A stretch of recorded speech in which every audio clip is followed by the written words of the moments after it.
Welcome to Standing for Truth. My name is Donny Budinsky, and I'm pleased to be your host for tonight's valuable program. Here at Standing for Truth, we uphold the truth of biblical Christianity, and we engage the claims of modern science with clarity, conviction, and evidence. Tonight, we're stepping into one of the most critical battlegrounds in the origins debate, genetics. Joining me is Dr. Andrew J. Fabich, PhD microbiologist, for a powerful, evidence-packed examination of whether genetics truly supports common descent or whether it actually points decisively toward separate ancestry and special creation. In this program, we take on evolution's strongest genetic claims head on, including endogenous retroviruses, chromosome 2 fusion, pseudogenes, human chimp DNA similarity, phylogenetic systematics, nested hierarchies, and more. No hand waving, no surface level explanations, just careful, rigorous science. If you've been told that genetics demonstrates common descent, this is a program you don't want to miss, because tonight we'll see exactly why genetics confirms creation, not evolution. Dr. Fabich, it is a pleasure. It is a privilege to have you here for this program. Welcome to Standing for Truth. How you doing? Hey, thanks for having me. I'm honored to be here, humbled in this opportunity. I'm doing great. How about yourself? I'm doing good. I'm excited because we get to tackle together some of my favorite arguments and pieces of evidence to engage in the world of origins, brother. Yeah. And I've learned from you over the years, so it's a privilege to have you. I've read your articles. I've seen your videos. You've been in a couple movies. Actually, what I'll do is save that for your formal introduction, because Dr. Fabich, before we get into the questions, this is going to be a comprehensive program, because I want this to be a go-to video for those on both sides, critics and non-critics, because we see over and over again, you can type into Google, you can search on YouTube, you can go to BioLogos, what's the best evidence for evolution? And consistently we see the same thing. DNA similarity between humans and chimps, nested hierarchies, ERVs, chromosome 2 fusion. And so my goal is to make this a go-to video for people to have refutations, thorough refutations of all those lines of evidence in one place.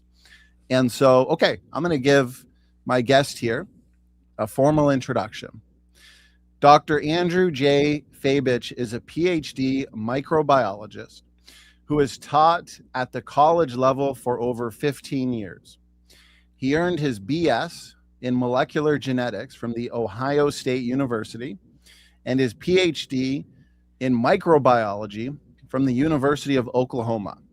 Dr. Fabich has taught at institutions including Tennessee Temple University and Liberty University. And his research expertise focuses on the colonization of the mammalian intestine by E. coli. He has published numerous articles and book chapters, appeared in interviews and films, and written extensively on topics related to creation microbiology. Dr. Fabich is married to his wife, Angela, and they have 4 children. So, brother, you're beating me by one. And one of those films, if I remember correctly, because I actually own it, watched it years ago, is a Genesis movie, or Genesis Impact. Was that the one that Genesis Paradise Lost? Yes. Genesis Paradise. So that's an excellent film. I remember you from years ago when I originally watched that. Yeah. And I love the visuals in that movie of the early days of Genesis. Yeah, it was remarkable. It was breathtaking, especially when they had it in 4D and you got to watch it with the special 3D glasses as it first came out. It was like, wow, you know, it's still great. I mean, because of all the people that were involved and the way it just came together. The Lord's really used it. So yeah, it's been a privilege to be part of stuff like that. And, you know, I'd encourage anybody, if they have questions about it, it's a great overview to the entire topic. Praise the Lord. Yeah. Excellent film. And okay, well, you know what? We have a lot to cover, and I see that the chat, we've already got a good mix of critics and non-critics. So I do want to encourage people. We are going to be interactive. during this program. And so if you have questions, challenges, perhaps I say something or Dr. Fabich says something that you disagree with and you want to challenge it, just send those challenges in the form of questions to engage them. And so to set the foundation, I've got a series of questions, but let's start with this. And I think this will help set the stage for what we are going to discuss.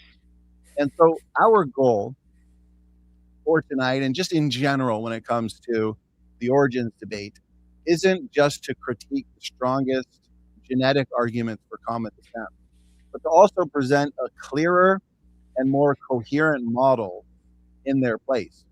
That means starting with a foundational question. How should ancestry actually be evaluated?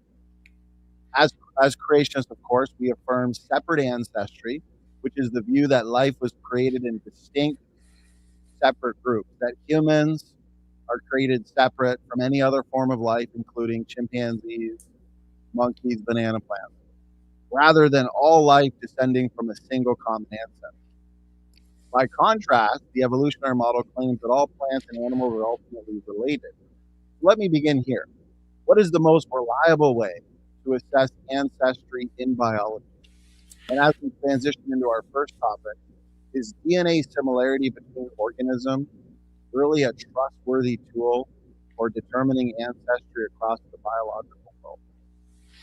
Yeah, so I think we have to start with that answer and look at it historically. I think that's in a way, the safest way to answer the question initially here, and to just go straight to like what did Darwin have to say? What was his idea for common ancestry? Because he's the guy we talk about so much, and I think he looked at similar organisms and defined them as similar because they shared similar features, and nobody is in kind of denial that we didn't know what DNA was at the time. And that's no fault of Darwin whatsoever. You know, historically, he did what he could with what he had available at the time. Okay, that's fine. And so then just when we discovered the structure of DNA, it's when we kind of, the argument in favor of common descent and common ancestry, it then was bolstered with what we know about DNA, or at least that's what we're told about it, you know. And so Darwin came up with this idea from the perspective that there was a universal common ancestor. I don't know that he ever described it word for word just like that, but we use that kind of today. And then he built his tree to start with that. And when he built that tree, the idea was that organisms would come into existence and they would have multiple different kinds, and they would be, he used the word budding twigs, and then be passed on. So people started building these trees based off of last universal common ancestor. And what I want to do here is I want to take you to a series of slides here real quick that kind of goes over that. And so let me go ahead and click on that and get that started. I hope you can see it. You seeing that okay?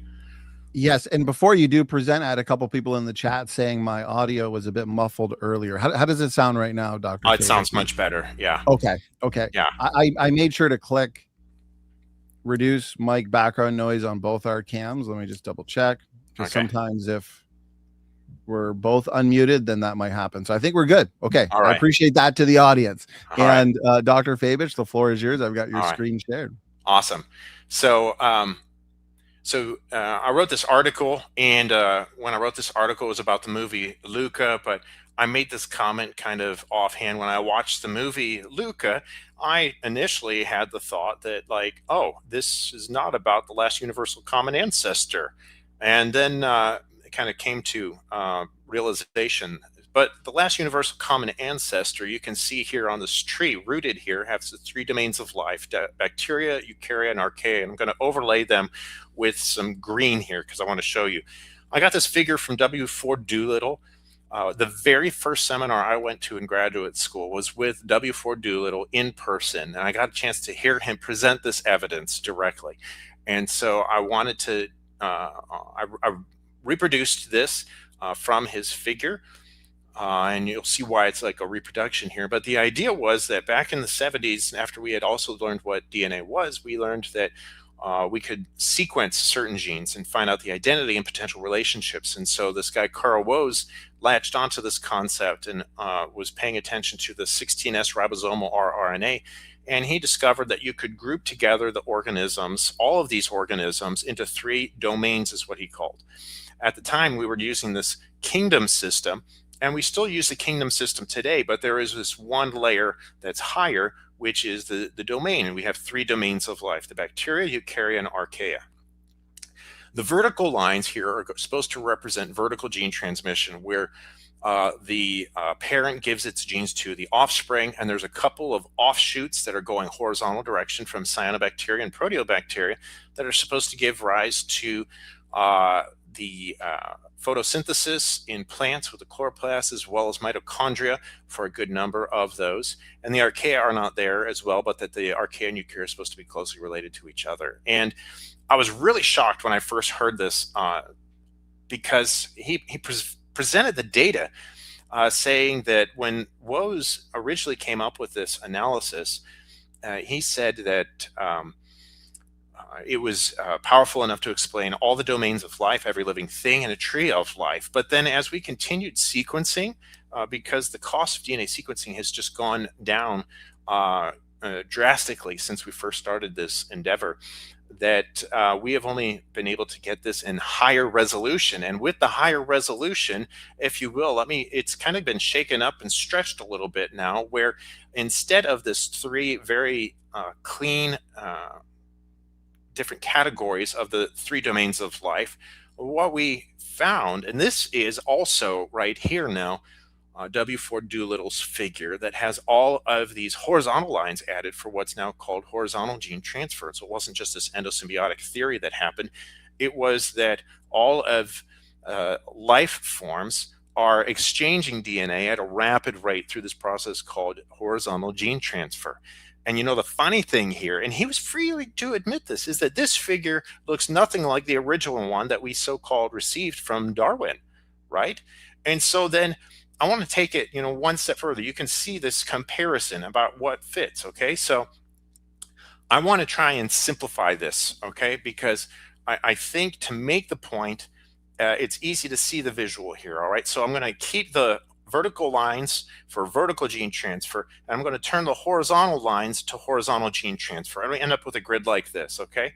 And I'm going to go ahead and I want you to watch this. Is there any difference between the first and the second one here in terms of where the last universal common ancestor is? Because if you just look at the vertical lines and the horizontal lines, there's no way to tell the difference between the two, even though I rotated it. And so what has happened then, in effect, with this invoking of what's called horizontal gene transfer, is you have effectively uprooted the tree of life, because you can't tell whether the last universal common ancestor is at the bottom, or if it is supposed to be where we saw and started with kind of originally on the side like that. If you're just looking at the data, it doesn't come with any kind of like birth certificate or death certificate on the DNA sequence. And so as a result, he has lately been now even entertaining this idea of something called the ring of life. And this is even getting a little older, but the idea of the bush as we had it here previously is what is making it now into the textbooks. And so the whole idea of the tree of life is becoming just a real big problem. There's no way to track a universal common ancestor in all of this. I think those are some really good, helpful visuals, Dr. Fabich, and we've already got a few comments coming in. All right. From the live chat, and so perhaps we will engage some of them. Andrew Cumming, we appreciate having our critics and our skeptics here in the live chat so we can plant some seeds and engage some challenges. And so he says horizontal gene transfer is not that rampant. It is arguably more common in prokaryotes than eukaryotes or animals specifically. The first thing that comes to my mind, I want to be as respectful as I know how on both sides of this, okay? So please bear with me here. But just a few years ago, I had an evolutionist sitting in my office, and we were talking about horizontal gene transfer, and his response, PhD microbiologist, was horizontal gene transfer is rampant. Okay, so, you know, with all due respect, you've got to pick one or the other. Now, funny enough, I'm actually more inclined to be with you that horizontal gene transfer is not that rampant, but the PhD microbiologist who was sitting across my table looked at me and was like, you know, yeah, it's just that rampant. I was like, but it's not. Like, we don't observe it. He's like, we observe it all the time. I said, really? Where? He said, we just observe it all the time. And I was kind of like, but where? And he just sat there, kind of like, proved you wrong. And I was just kind of like, this is kind of like an out-of-body experience. I can't believe he's saying this, because there is no evidence for it being that rampant. It's a conclusion that the evolutionists are forced to make, because when they look at the data, they have to build the tree of life that way. There's no tree anymore. It's a bush at best. And if it's not a bush, then you got to have not just one origin of life, but you got to have multiple origins of life. I've written about that elsewhere. And so you just already took an astronomical, a problem that is beyond astronomically improbable, to multiplying that improbability times itself. And I mean, I've crashed Excel before trying to make calculations like that. There's just no way to give you an answer that that's possible. It really genuinely is mathematically and scientifically impossible. But you're forced into the horizontal gene transfer because you're staring at the data. And so basically, universal common descent starts to break down based on what you're presenting at the earliest stages, close to the base of the trunk, basically, before you even start to get a lot of branching. Okay. And so what if an evolutionist were to say, well, when we get closer to, let's say, humans and the primates and mammals in general, well, we do phylogenetically, we nest with great apes, we nest with lesser apes, primates, and so we do have these nested hierarchies that correlate genetically in a way that helps to confirm common descent. What would be a good, so possibly they'll dodge the data that you're going over right now and kind of bring it closer to home. That's fine. Yeah, I'm totally comfortable with that as well. I'm not saying I've got like a full out a response that's 100% conclusive, definitive. But here's the issue. When you start asking me questions like that, I go back to the central dogma of molecular biology, funny enough, because the central dogma of molecular biology says you make DNA that goes to RNA that goes to protein. All right, and so the proteins are what build the cells. If you want to see something that looks similar, it's got to have similar proteins. And so, of course, there have to be nested hierarchies out there, unless you want to violate the central dogma of molecular biology, which we all know is true. So of course there are similarities. There have to be similarities. The question is the extent to which those similarities exist and why, and how does that work in the DNA. And I wrote an article about that just recently. And in the article, I was looking at the human-chimp similarity. And to address that, I pulled up all my background working with E. coli and understanding genome sequences. And the short end of the story here, I'd encourage you to read the entire article if you're interested. It's technical for sure. But with all of the E. coli sequences that we have available today, or whole genome sequences, there are, I mean, on average, 2 E. coli genome sequences are only going to share about 50% similarity. And, you know, like that should be disturbing to most people, because if 2 things that we can look at today and are without any shadow of a doubt E. coli, and they only share 50% of a genome, it begs the question, then what are we talking about when we start sharing these numbers like 95% similarity, which isn't even really anything definitive. We've kind of turned that percentage into a fingerprint of sorts, and it never was intended for that. It shouldn't work that way. I've got a few questions based on that, but I think a good way to kind of transition into our second topic here is based on a recent article that you did on the E. coli and DNA similarity and the pros and cons of using DNA similarity to answer the question of ancestry. I've got a video clip from a popular evolutionist, prominent evolutionist, Gutsy Gibbon. And so I think to help us to dive deeper into your research and that article, Dr. Fabich. We'll play a section of her video.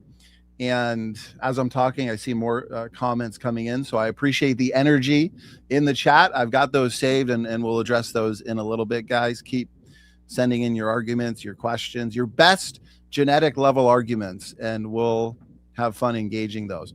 Okay, I am going to screen share. And Dr. Fabich, my audio is coming in pretty clear and no issues? No issues. Okay. So I'll make sure to click share audio. And okay, let's play the portion of her video here, and then we'll hand it back to you, Dr. Fabich, for a response.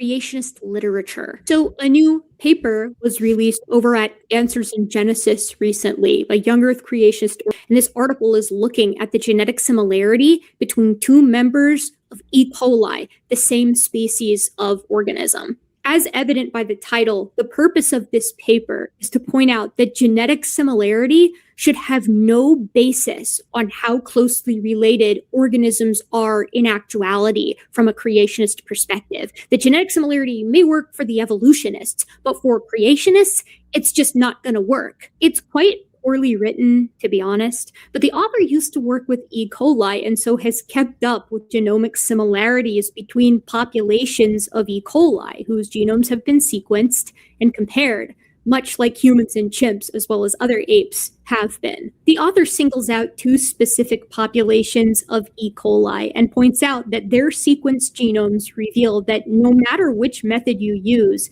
these two populations of members of the same species are less genetically similar than humans are to chimpanzees. In fact, according to this article, two members of E. coli can differ genome-wide by as much as half. It doesn't matter which method you're using for humans and chimps, this is substantially lower for members of the same species. The author concludes by proposing that genetic similarity can be used within reason, but does not define what within reason actually means. I think it's pretty clear that what they mean is genetic similarity can be used within kinds, but should not be utilized between kinds. But like, if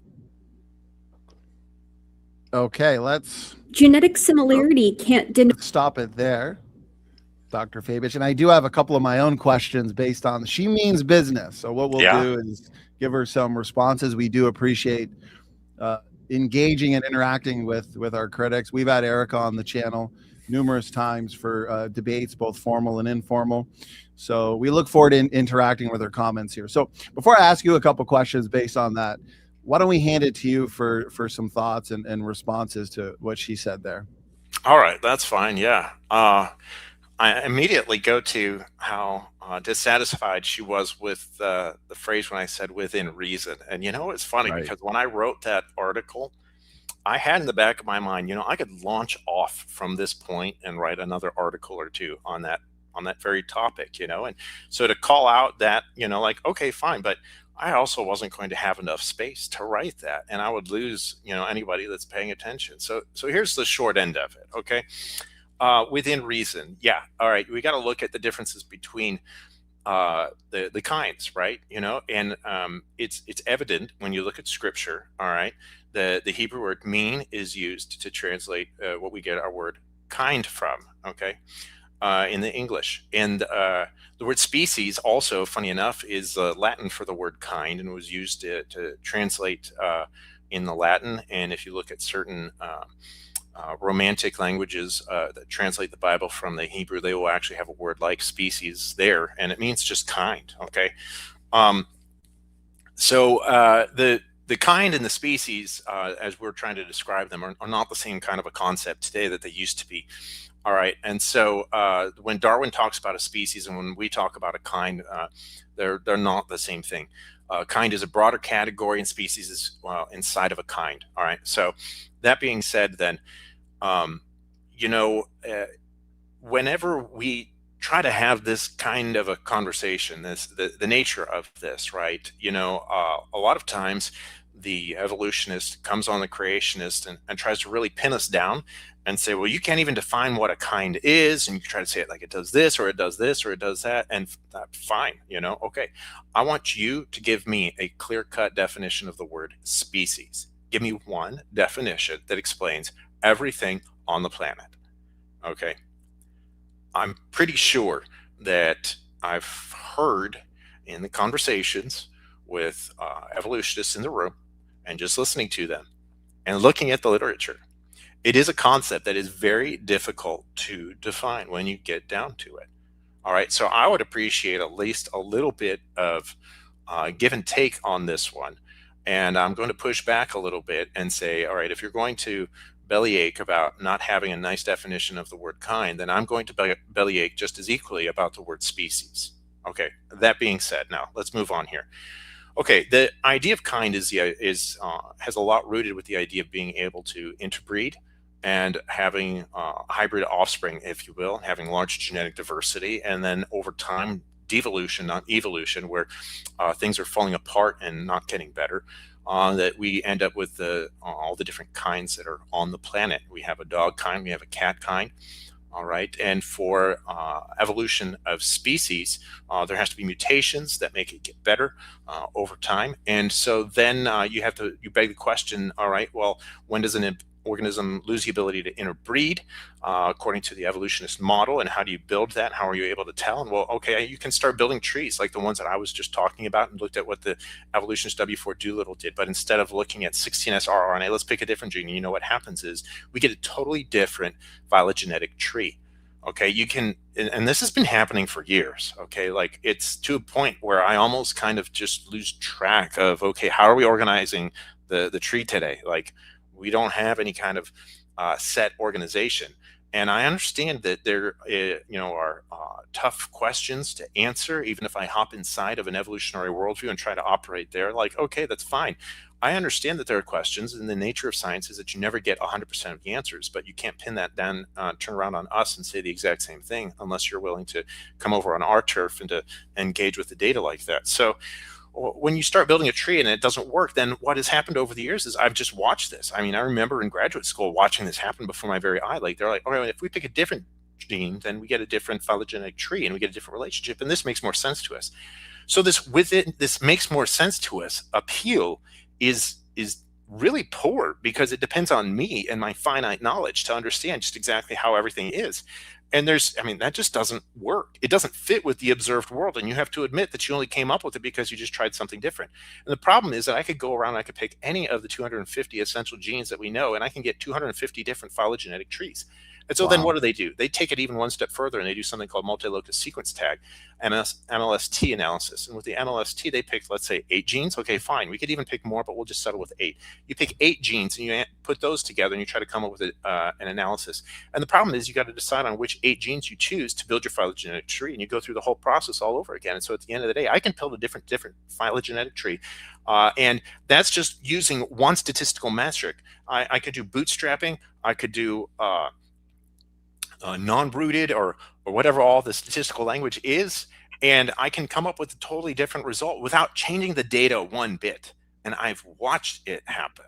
It's not a matter of, oh, well, the new data. It's not about new data, because the data has existed. It's a matter of applying a different statistical measure and a bioinformatics analysis and getting a different result. Okay, so like that has nothing to do. If we look at the biblical kind, we understand that they can reproduce within those kinds. That's what God made. That's full of diversity. Nowhere in Scripture does it say that the kinds were made only 2 in quantity. That would be ridiculous to think that there were only 2 cells of E. coli in the original creation. No one would suggest. I don't know anyone who would ever suggest anything like that. And so then as a result, then the only 2 that we know were made originally very good in the garden were Adam and Eve. That's it, period, end of story. How many lions were made? I don't know. Was it even a lion? Probably not. Was it a cat of some kind? Absolutely. I just said lion just to pick something to try and represent that. And so you have all of that genetic information kind of as what we might call a pangenome, like we're discussing it today. That's how I view E. coli even today, where it has the ability, it has this core genome, but then there is this these cassettes that can be inserted and taken out as you look at the genome. But E. coli never does photosynthesis. E. coli never does methanogenesis, okay? Because that's not what E. coli is. And I think if we can start beginning to look at kinds from the perspective also of introducing what they cannot do, then we might be a better understanding of what exactly the kind was that God created originally. Wow, so much good information there. Great response. I want to bring in some of these challenges that I see from the live chat, but a question of my own first, because I've seen so many times in debates and discussions, Dr. Fabich, that the critics, those on the common descent side, they'll say, well, the reason why we have so many definitions of species and we can't really agree on one solid definition to fit all of the biological world is because that's what we would expect if common descent were true, because evolution is messy. You have groups coming and going. They'll point to the law of monophyly, right? That organisms never outgrow their ancestry. So you got kingdom, phylum, class, order, family, genus, species. So basically when we name a group like primates, everything within the primate is still descended from something else that may be different, but they're basically just adding traits to the previous. And that's why you'll see a lot of evolutionary biologists say, in many ways, we're still fish, like P.Z. Myers would say. We are great apes. And so basically, I'm wondering what would be the best response to an evolutionist that basically just says, yes, we have many definitions of species because that's what we would expect if evolution were true. I would disagree. And my reason for disagreeing is because if evolution were true, and we do have multiple definitions of species, fine. Okay, what that means is then that there should be a spectrum. There should be nothing discrete. There should be nothing separate. There should not be boundaries in existence between anything. It should be a continuum of life. And by continuum, I mean you cannot tell the difference between a bacteria and a human. Cannot. It should be a blur, a complete and utter blur. And there is no such blur. Okay. I think that is born from a biblical worldview. When you look in Genesis 1, it says they were created according to its kind, right? And that word kind is repeated over and over and over again in the Hebrew. It's not use of synonyms. It is used repeatedly. And so this concept of kind is they are discrete units. There's no overlap. And what do we see in the biological world? We see discrete units, okay? Cats and dogs cannot reproduce. There is a barrier. Because there is a barrier, there's no genetic flow. There's no need for definition of species that is so broad and all-encompassing. I think that's a good response. Some pushback here, for example, Andrew Cumming. He says, well, speciation is by definition a branching process. So we have traits that bacteria lack. Okay. So, we might have traits that bacteria lack. All right. But where did they come from? Okay. We can trace this back from any given trait that we have that might be in common. Okay. What I think we run into as a problem with this are these things that are called orphan genes. Okay. Every organism on the face of the planet has what are called orphan genes. And what these are called open reading frame genes that do not line up with any known sequence. And this is giving you guys the ball and letting you come up with where the genes fall. We have genes that are unique.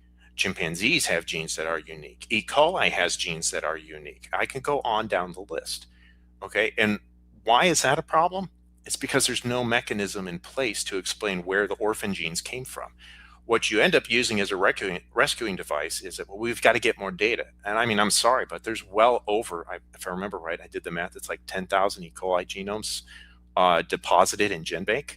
All right, and there are no two genomes of E. coli that are identical, and yet we still have this firm list of what E. coli never has or what E. coli is always defined by. And you can do that for every organism on the planet. Where did those genes come from? It's just passing the buck. in one sense, it's saying that there's this branching process, and like, okay, fine, like, I am not arguing against the idea that my genes look like my parents' genes, like my literal parents' genes. I'm not arguing against that, because that's the central dogma of molecular biology. Okay, what I'm proposing here is, okay, well, if this branching process is going on, and E. coli has been doing it for billions of years, don't you think by now it would have been really fantastic for E. coli to pick up some photosynthesis genes, because then it would be able to exist not just in the intestine but also out in the water and have a really fantastic existence? It's had enough time, but it doesn't. Never has, never will. That's a great response. The orphan genes topic is one of my favorites as well. These taxonomically restricted and essential genes in many cases that help point us to separate ancestry. It's what we would expect. Orphan genes, because we don't have any good evidence of the precursor genes leading up to them. And critics will typically say this. Actually, Erica Gutsa-Gibbon, whose video we're responding to here, she's made the argument, and she's put out a video saying, well, as creationists, Dr. Fabich, we can't use orphan genes to differentiate kinds because orphan genes are species specific. So what she means by that is we have various species in the same kind. And she says even within those species, let's say chimps and bonobos, or maybe within the felids, lions, tigers, leopards, you've got one species that has a certain set of orphan genes, but then another species doesn't. But as creationists, we would agree that they go back to the same common ancestor. Mm-hmm. And so her argument, or their argument basically, is to be consistent, we'd have to explain why they're species specific. Well, I'm curious what a good response to that would be.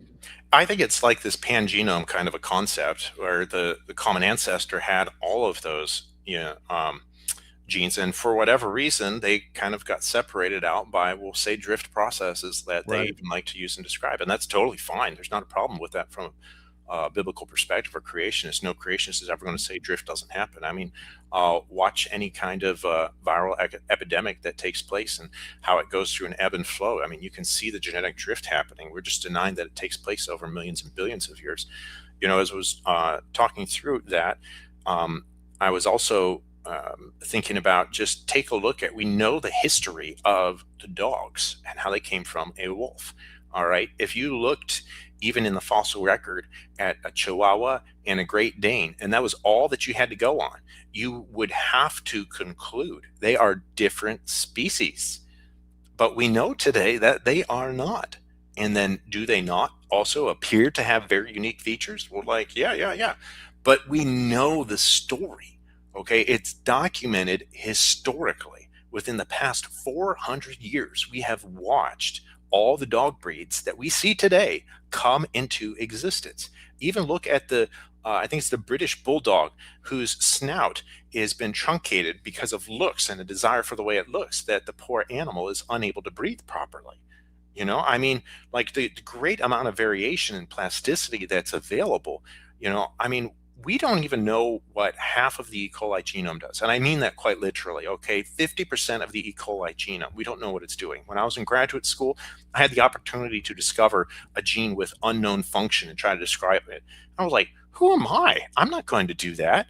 We've been working on E. coli for over 120 years. Andrew Fabich is going to come along and discover what one of them has done in the path of people who've won Nobel Prizes? Yeah, I don't think so. I mean, like, I'd love to, but like, just no, who am I, And so then to go one step further and take a look at all these unique genes and to say, oh, they must have come through separate lineages, you realize you're not actually helping your problem there.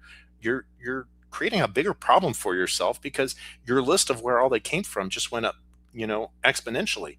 And there's no genetic vestige for it, like there's no missing link genetically. The missing links genetically are all over the place, let alone the fossil record. Well, I think that's a great answer, and I fully agree with you that the orphan gene challenge that they issue to us, we're not, as creationists, disagreeing or opposed to drift and the loss. So I like the way you put it, that the created kind or the archetype would have all of these orphan genes.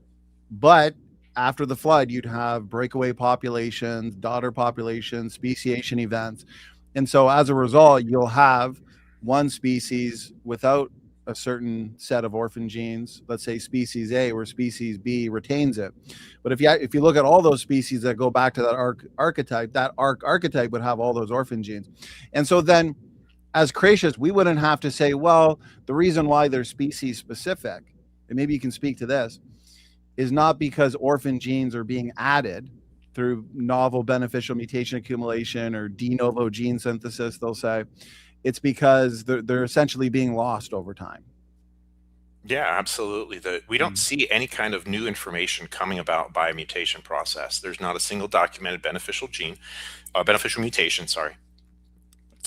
I oftentimes like to describe any of the processes that they offer for coming up with a what's it called, gene duplication, and I don't think that they realize quite to the extent about what they are asking for in terms of the gene duplication. And it's, in my opinion, it's like asking excess baggage. I've got a slide for this. I don't know if you can put it up there for me. All right. So when you go and get on an airplane, let's say you've got a bag that costs $50 and you have $50. Are you going to board the airplane? Well, yeah, okay. What if your bag costs $60 and you still only have $50? Are you going to board the plane? Well, no. Okay, well, let's look at it a little differently here. Let's start talking about two bags. Let's say one bag is 60 and one bag is 50. All right, that would be, and you have $110. Could you cover it to get on the airplane? The answer is yes. Okay, now this one's a little crazy here. Now, please forgive me here, but by analogy here, what if I had two bags that were identical and they both cost $60, but I only had $110 to get on the plane? Would I be able to board the plane? And the answer would be no. Okay, that would be the same amount as the 60 and the 50, but instead this time they were two identical bags. Okay, now let's go even further, and I know this is preposterous, okay, but if I have two identical bags and they both cost $60 to board, and I only have $60 to get on the airplane, am I going to board the airplane? And the answer is a resounding no, okay? The question of whether that's effective or not is a totally separate question. And here's the deal. When you offer gene duplication, there is a cost for carrying the extra gene that's a duplicate. And so as a result, it's like asking to take two of the exact same luggage onto the airplane, only expecting to pay $60 for it, because there is a cost for every mutation. Okay. And so I'm done with it now. And so the idea then of saying that we're going to come up with a gene duplication event to explain where some new gene comes from, no, that doesn't work. And there's no documented beneficial mutation. You can narrowly define a mutation as being beneficial in very narrow sense.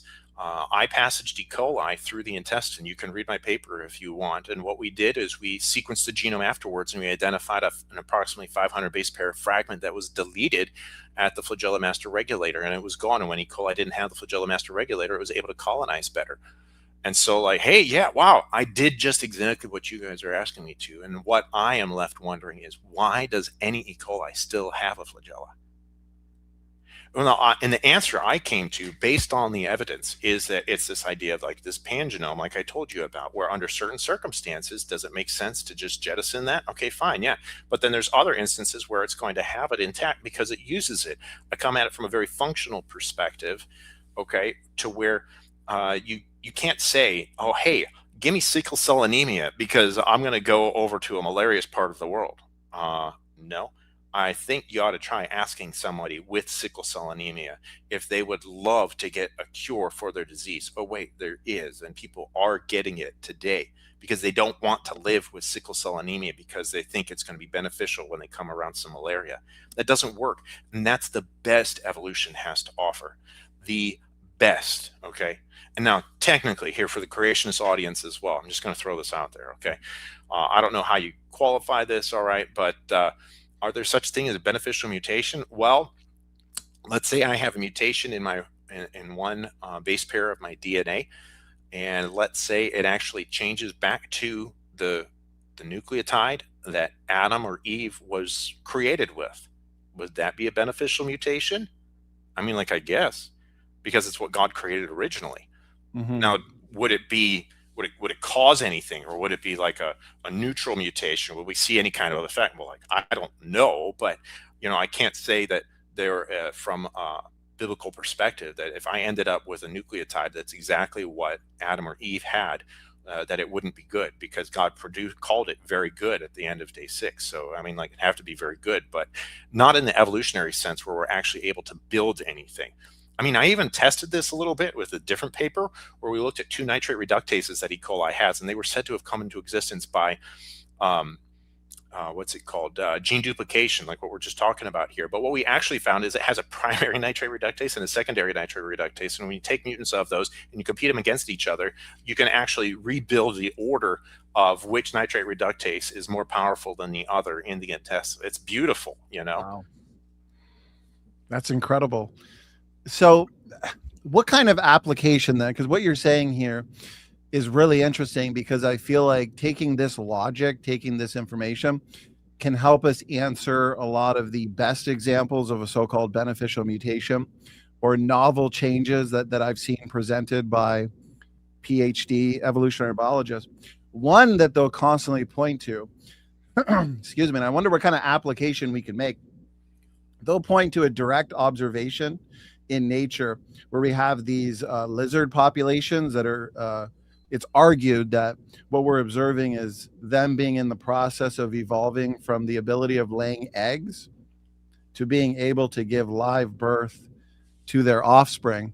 And evolutionists, there was one informal discussion between an evolutionist named Dr. Dan Stern Cardinal and then Dr. Michael Behe. And Dan was arguing that this is an example of irreducible complexity, these placentas basically in these lizards. And they'll say, even creationists, we got to admit that's an example of large scale evolution in real time. And so is there an application here, or what would be the best way to engage an argument like that, Dr. Fabich? Yeah, I can't help but laugh when I hear some of that stuff. Okay, like, is it beneficial under those circumstances? Well, like, yeah, absolutely. Okay, but then what did you do with your definition of what a lizard is? You realize you just undermined it. If a lizard is giving live birth, okay, it just defied your very definitions. A lizard, by definition today, lays eggs, right? So what's the common ancestor between a hard egg and a live birth? Okay, is it semi-mushy? Like, what does that do? That doesn't do anything for anyone. That organism is dead.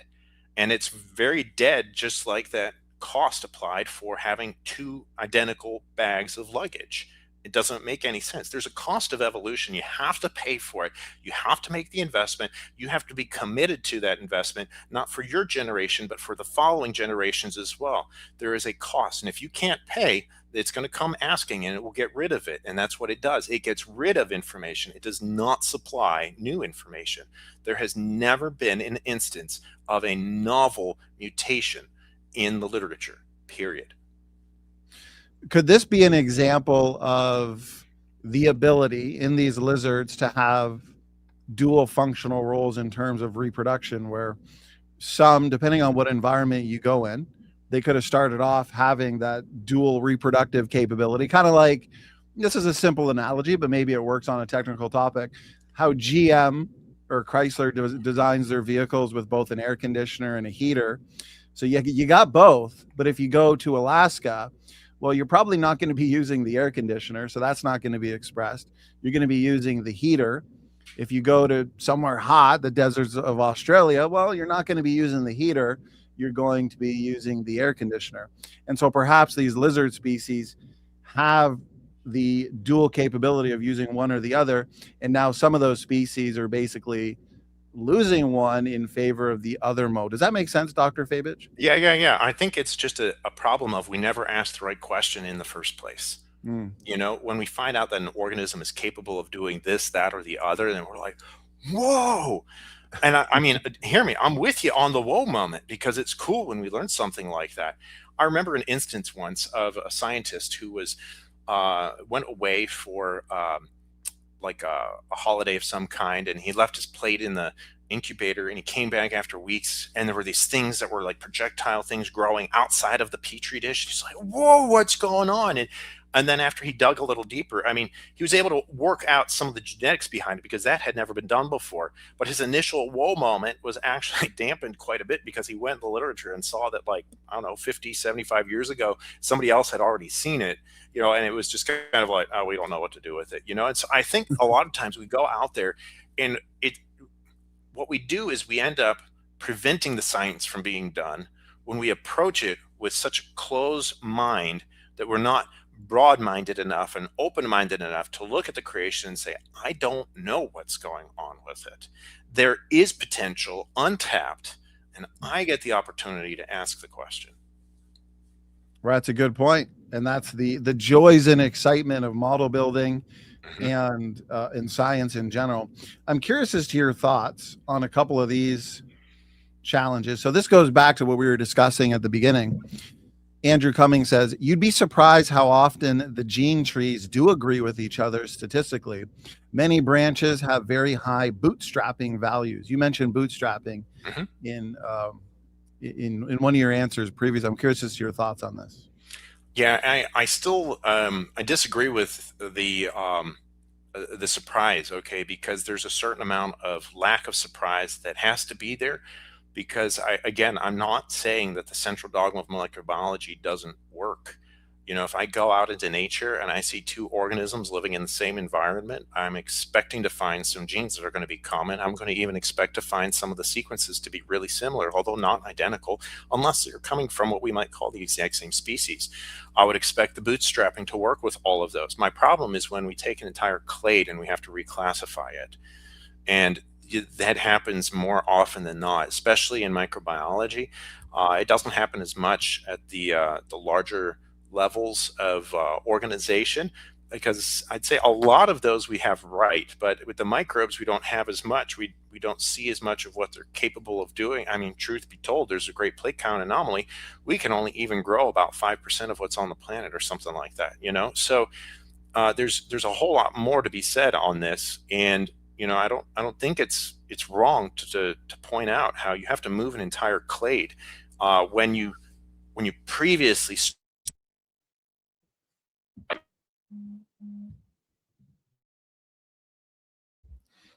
I think we might have lost your audio just for those last 2 seconds, Dr. Fabich. I wonder if we got you back. Oh, I think you went on mute. Let me see here. On your end, though, if you click. I think I accidentally pulled out the microphone, maybe. Yes. And so now it sounds like your audio, you're coming in, so that's good. It sounds like your audio is coming through your laptop now. But yeah, I think you can switch that pretty easily. If you plugged in your headset again and go into the settings and click your headset, it could be default. Then you should be How's able this to. now? Perfect. That's good. Awesome. Okay. Sorry about that. So no, that's okay. That's good. Here's another follow-up. This one has to do with the orphan genes topic. I've seen it asserted many times. De novo gene synthesis, evolving these orphan genes from non-coding regions, and gene duplication, neo-functionalization. You hear a lot of these mechanisms being thrown around. So Andrew Cummings says that it's false, our claims on orphan genes. There are papers that find orphan genes that are homologous to long RNA sequences in rice. And so it sounds like to me, and how I've looked at these papers, and maybe you could speak to this in a little more detail, they're not actually watching orphan genes come about and evolve, but they're basically comparing them to what they think are organisms that we'd ultimately be related to. And they're trying to find similarities and saying, well, maybe these are the precursors that led to the orphan genes. What would be a good way to engage that? Yeah, I think it's kind of like when we go back to the original slides I was showing you from W4 Doolittle with the 16S rRNA gene, where I see you meant long non-coding RNAs. That's fine. The issue is that you can't go in GenBank and just find the sequence that you're looking for to say then therefore it came about by a duplication event. Okay, the only way I feel confident, and I published about this, was I took the E. coli, we had its genome sequenced, we put it into the mice, we collected it afterwards. I observed it. I watched the DNA get deleted. Okay. I have the before, I have the after, but that's just it. It was deleted. It didn't come into existence. Once it's gone, especially with what you're dealing with, unless we're thinking about it from this really big picture of the pangenome. And so again, then it's a very narrow approach right here. In a way, it's kind of like, why were we so surprised to find the Ebola genome in wombats and other organisms? You know, I remember when we were sequencing the E. coli genome, they would talk about stuff that they find all of the time, you know, and after a while, they got to a point where they would intentionally throw out some data because they were like, that doesn't make sense. And I can't help but wonder if we have just thrown out a whole bunch of other viral genomes, you know, or other DNA sequences for that matter, because it just didn't fit. Not because it was novel sequence we've never seen before, but because it was sequence that we had seen before, you know. And so I think in a way, it kind of, you could say it might also come back on the ERV story, where you might see an ERV and then just kind of be like, oh, well, that can't be there because, you know, we're sequencing these other ERVs in the lab. And well, that might be the case, but what if the ERV was actually there and you just decided bioinformatically to delete the sequence that you actually observed? I think that stuff happens all the time. Without having that historic record, you can't say that, well, the gene duplication event happened. Well, not really. You really can't say that. I appreciate those points. I've seen this many times too. The fruit fly example, where there's in the lab, in these papers, there's many different species of fruit flies where some have orphan genes, the others don't, specific orphan genes. And so it's argued that the ones that don't, I guess, haven't yet evolved the orphan genes that other species do. And I think this goes back to what we were saying earlier, that, yeah, you can have multiple species that we would even agree are related, where some are losing through drift or deleterious mutation accumulation, the orphan genes. But I'll read this and then get your overall thoughts, because I could be missing something there, Dr. Fabich. So he says, I'll note that there are polymorphic de novo genes found in the testes of natural populations of Drosophila, among others. Okay, again, natural. Okay, so sure. Not the lab in this case. Yeah. I mean, that's just the pangenome of Drosophila. Just because you haven't sequenced it before doesn't mean that it's being made de novo. You right. have to sequence it and then go back again later and sequence it and see it come into existence out of nowhere. And I mean, at that rate, okay, I think you still would have to agree with the creationist position, because we say, one, that doesn't happen, so you wouldn't expect to find it. And then two, if it did happen, you would have to adjust your entire timeline, because then it would mean that you can come up with de novo genes in just a matter of months. I mean, like a PhD could observe it and be done with it, but that's not the case. And so I think and again, I keep saying this, and I don't mean to belabor the point, but I think making these suggestions really betrays the central dogma of molecular biology, that DNA goes to RNA goes to protein. And if we expect to see something different that violates the central dogma, then I feel like we're just we're barking up the wrong tree. Right. I think seeing the best challenges that they've had to offer over the years for orphan genes, and then how you've answered them and how they've been engaged by creationists, shows me that orphan genes are a powerful piece of evidence for our position. And so here's where I want to move into a topic or a question that has been controversial. It's been a hot topic over the last many months. And so I'll frame it this way, and then I want to get your thoughts, because I know you've studied this extensively. So the question of DNA similarity between humans and chimps. Mm-hmm. From my understanding, there's a couple different methodologies. Gutsy Gibbon has a whole video on this. That's largely what her video was that we were spending some time responding to. Two methodologies. One gives you roughly 96% similarity. The other methodology gives you about 84 to 85%. It turns out if you use the second methodology, you get humans and chimps at 84%, but then you also get everything else less similar, including creatures that we would agree are the same kind, like gorillas, would be very similar using the one methodology that gets humans and chimps at 96%. But if you use the methodology that puts humans and chimps at 84%, well, now you got gorillas, who we would agree they're all related, at about 84%. So the evolutionist basically argues, why are creationists saying that the 84% number is a falsifying point or a major challenge to evolutionists, when we as creationists would even agree that some species of the same kind have that much difference? And so I'm curious, in your study, what's the best way for us to engage that? Should we go with the 84% number? Should we go with the 96% number? Does it matter at all? So a few different questions there, and I want to give you the floor. No, I appreciate that. Yeah, I've had to give it a lot of thought. I've got a slide pulled up right now. I hope you can share it with everyone. And I wrote about this in the article to explain it a little briefly. But when a geneticist, a microbiologist, a genomics scientist, molecular biologist, biochemist talks about the word similar, it's not the way the average person uses the word similar. So the best way I can think of to describe this by analogy is, what do you mean by the word similar? And so you've got three different ways that we can talk about the word similar, which is very confusing for the average person. We have the similar category, and that would be like two oranges. They are similar, or you might say the word identical. Okay.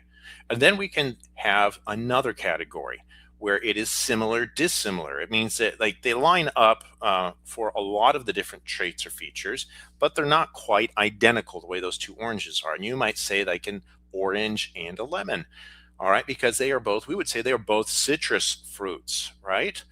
Okay. But they are definitely not the same. You wouldn't want to grab for an orange and taste a lemon, right? That's, you know, there's a lot of funny metaphors and similes in English that describe a lemon, for example, right? But then biologists have this other use of the word similar, and the best way I know to describe it is the dissimilar category, and that would be like your proverbial apples and oranges. Okay, now they might be fruit, okay, but everybody recognizes and as the cliche goes, that's comparing apples and oranges, and you're not supposed to do that. And so the way alignments work with DNA sequences, I got this example from Brock's Microbiology 12th edition. All right, and so you have these two species. You can see them lined up next to each other, and there's blue boxes highlighting where the differences are. Okay, and so what we say before alignment, there are 9 out of 18 that are identical. And you can see that by the line going between them, where there's like a G on the top and a G on the bottom. And then the next position is a G on the top and a G on the bottom. The next one has an A on the top and a C on the bottom. So we highlighted that. Well, if I were to do the math and just have it that way, we would say that is a 50% similarity, right? That's not hard math to do, okay? Now, this is overly simplistic because this is just 18 base pairs, and genomes are billions of base pairs in size, okay? What we can do with the bioinformatics, and there is not necessarily anything wrong with doing this, okay, is that we can go for what's called a maximal alignment. And with a maximal alignment, we can insert gaps to address those non-identities. And inserting the gaps highlighted in the green boxes there, you can see that we can push the sequence down and get a maximal alignment where now we only have 5 mismatches. And so our score goes up from a 9 out of 18 to a 15 out of 20, or a 75%. And we have not changed any of the data at all whatsoever. Okay, so I'm going to stop sharing the screen here because I want to go back to talking through this now, where when you sequence 2 genomes, all right, and just 2, because if you start doing multiple, you can imagine what kind of a headache it becomes, all right? And you try to initially, all right, part of the problem with getting a DNA sequence is that all of us, by our training, want to get the maximal alignment. Does the maximal alignment always work? Is that always the best idea? Well, no. But does it work? I mean, it can.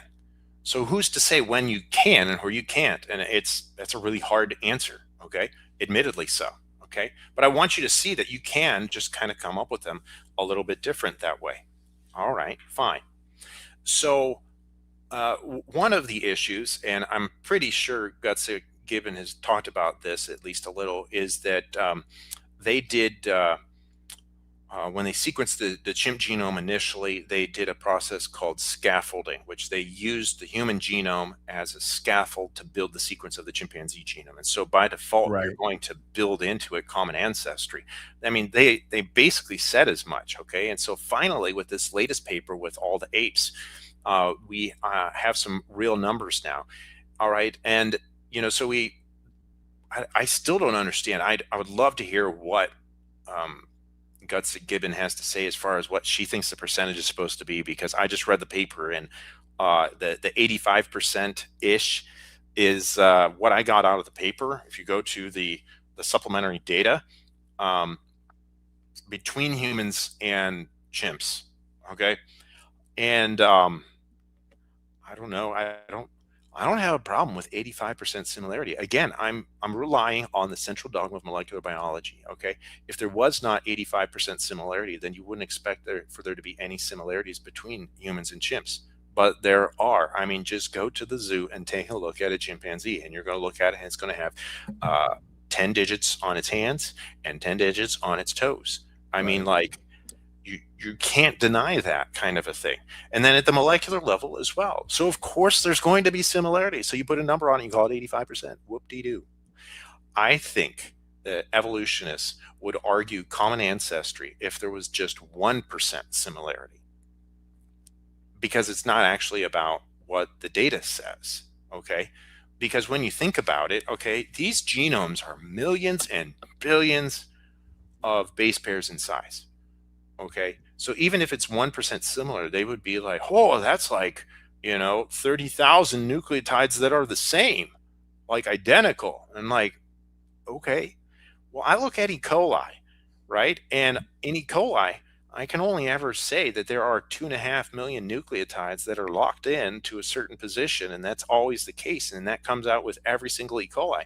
And then outside of that, the variation is amazing. However, it will never have photosynthesis. Okay, and so when you look at those numbers, okay, I'm not really bothered by an 85% similarity. I'm actually not even all that impressed if it got up to 99% similar, because at the end of the day, what do those numbers mean? I'm not really sure. Okay, I can tell you if I'm looking at the same species, and what I can tell you inside of a single species, that the amount of variation within one species can be, as a percentage is expressed, a really high percentage. If that was a test you were passing for grade school, you'd flunk, and then you'd flunk some more. Okay, so you're not going to get past that. So if I can't explain inside of your definition of species, outside of 2.5 nucleotides that always come out, all right, what business do we have looking between species? And I would expect there to be similarities between species. Again, the central dogma of molecular biology is true. There is way too much that we have observed about it that I would have to deny reality to suggest that there would not be similarities between humans and chimps at the DNA level. It has nothing to do with common descent. E. coli shares approximately 70% of its genome with Salmonella enterica. I'm not saying that E. coli is Salmonella or that Salmonella is E. coli. And within the Salmonella, there's probably, a 50%, genome in comparison, because we've begun sequencing a whole bunch of the Salmonella genomes as well. So the similarity, the number, it is not a fingerprint. You can't use it to be like, aha, we have identified a species. Like, no. In fact, if anything, all right, you realize the amount of variation within humans is not very high. The variation within humans is incredibly small compared to the rest of the planet. So in a sense, this fits exactly what we see in scripture, where there's not a lot of variation. There's not a lot that's out there because it's been so narrowly defined. You would almost expect to then find all of this variation in everything else. And that's what we see out in the created order. I think she would probably respond with, and that's a great response and good answers. She would say, well, depending on the methodology or form of comparison, if we're going to look at everything in its entirety, non-coding, coding regions, gaps, copy number variations, and consider everything, then you'd be forced to go with the 85% number. But then if you extrapolate that to all other creatures, then as creationists, we would have to say, okay, well, we agree that all gorillas go back to a single common ancestor, But since some gorilla species appear to have a lot of missing genes or gaps or just gene deletions have clearly occurred, then some gorillas are also 84% similar to each other. Actually, I heard them even say that within humans, we're 99.9% the same. But when you use that same methodology to get the 85% number between humans and chimps, Dr. Fabich, you get some humans that are only 94% similar to each other. Yeah, that's fine. Like, I'm totally fine with that. Like, why does that number matter? You know, I think the number matters because we're so ingrained with it through grade school, you know? And the other issue associated with this is like, okay, fine, let's put aside this human chimp thing for a minute here, okay? Because we should be able to then take some chimp, we should be able to take some zebrafish, we should be able to take some mouse, we should be able to take some yeast, we should be able to take some fruit fly Drosophila, we should be able to take, there's a whole bunch of different fruit Drosophila that are out there, or, you know, and genome sequences we have and all of that, and down to E. coli, we should be able to build a universal common ancestor. Yeah. But you know what? It crashes the computers.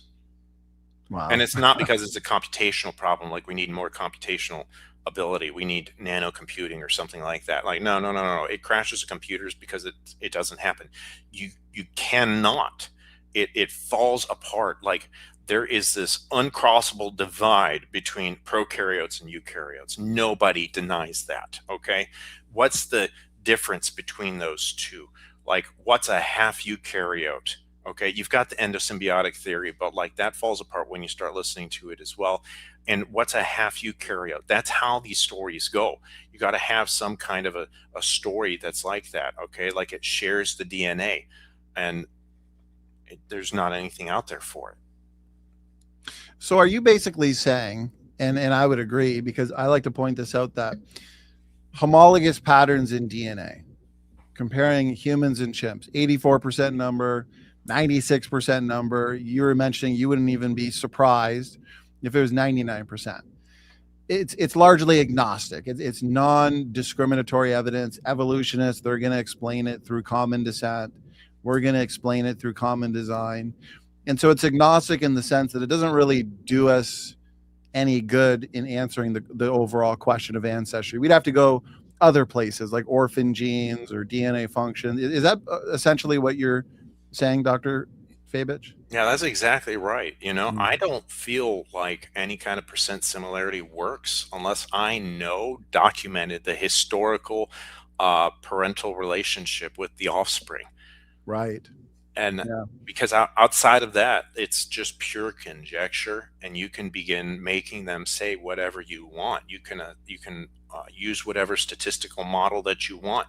I mean, like, I can't tell you how many seminars I went through in graduate school where the faculty would argue almost to the point of shouting matches about what like number they used in their bootstrap method for the amount of variation that was tolerable. Like, I can't believe I'm sitting here that you guys are splitting hairs about this.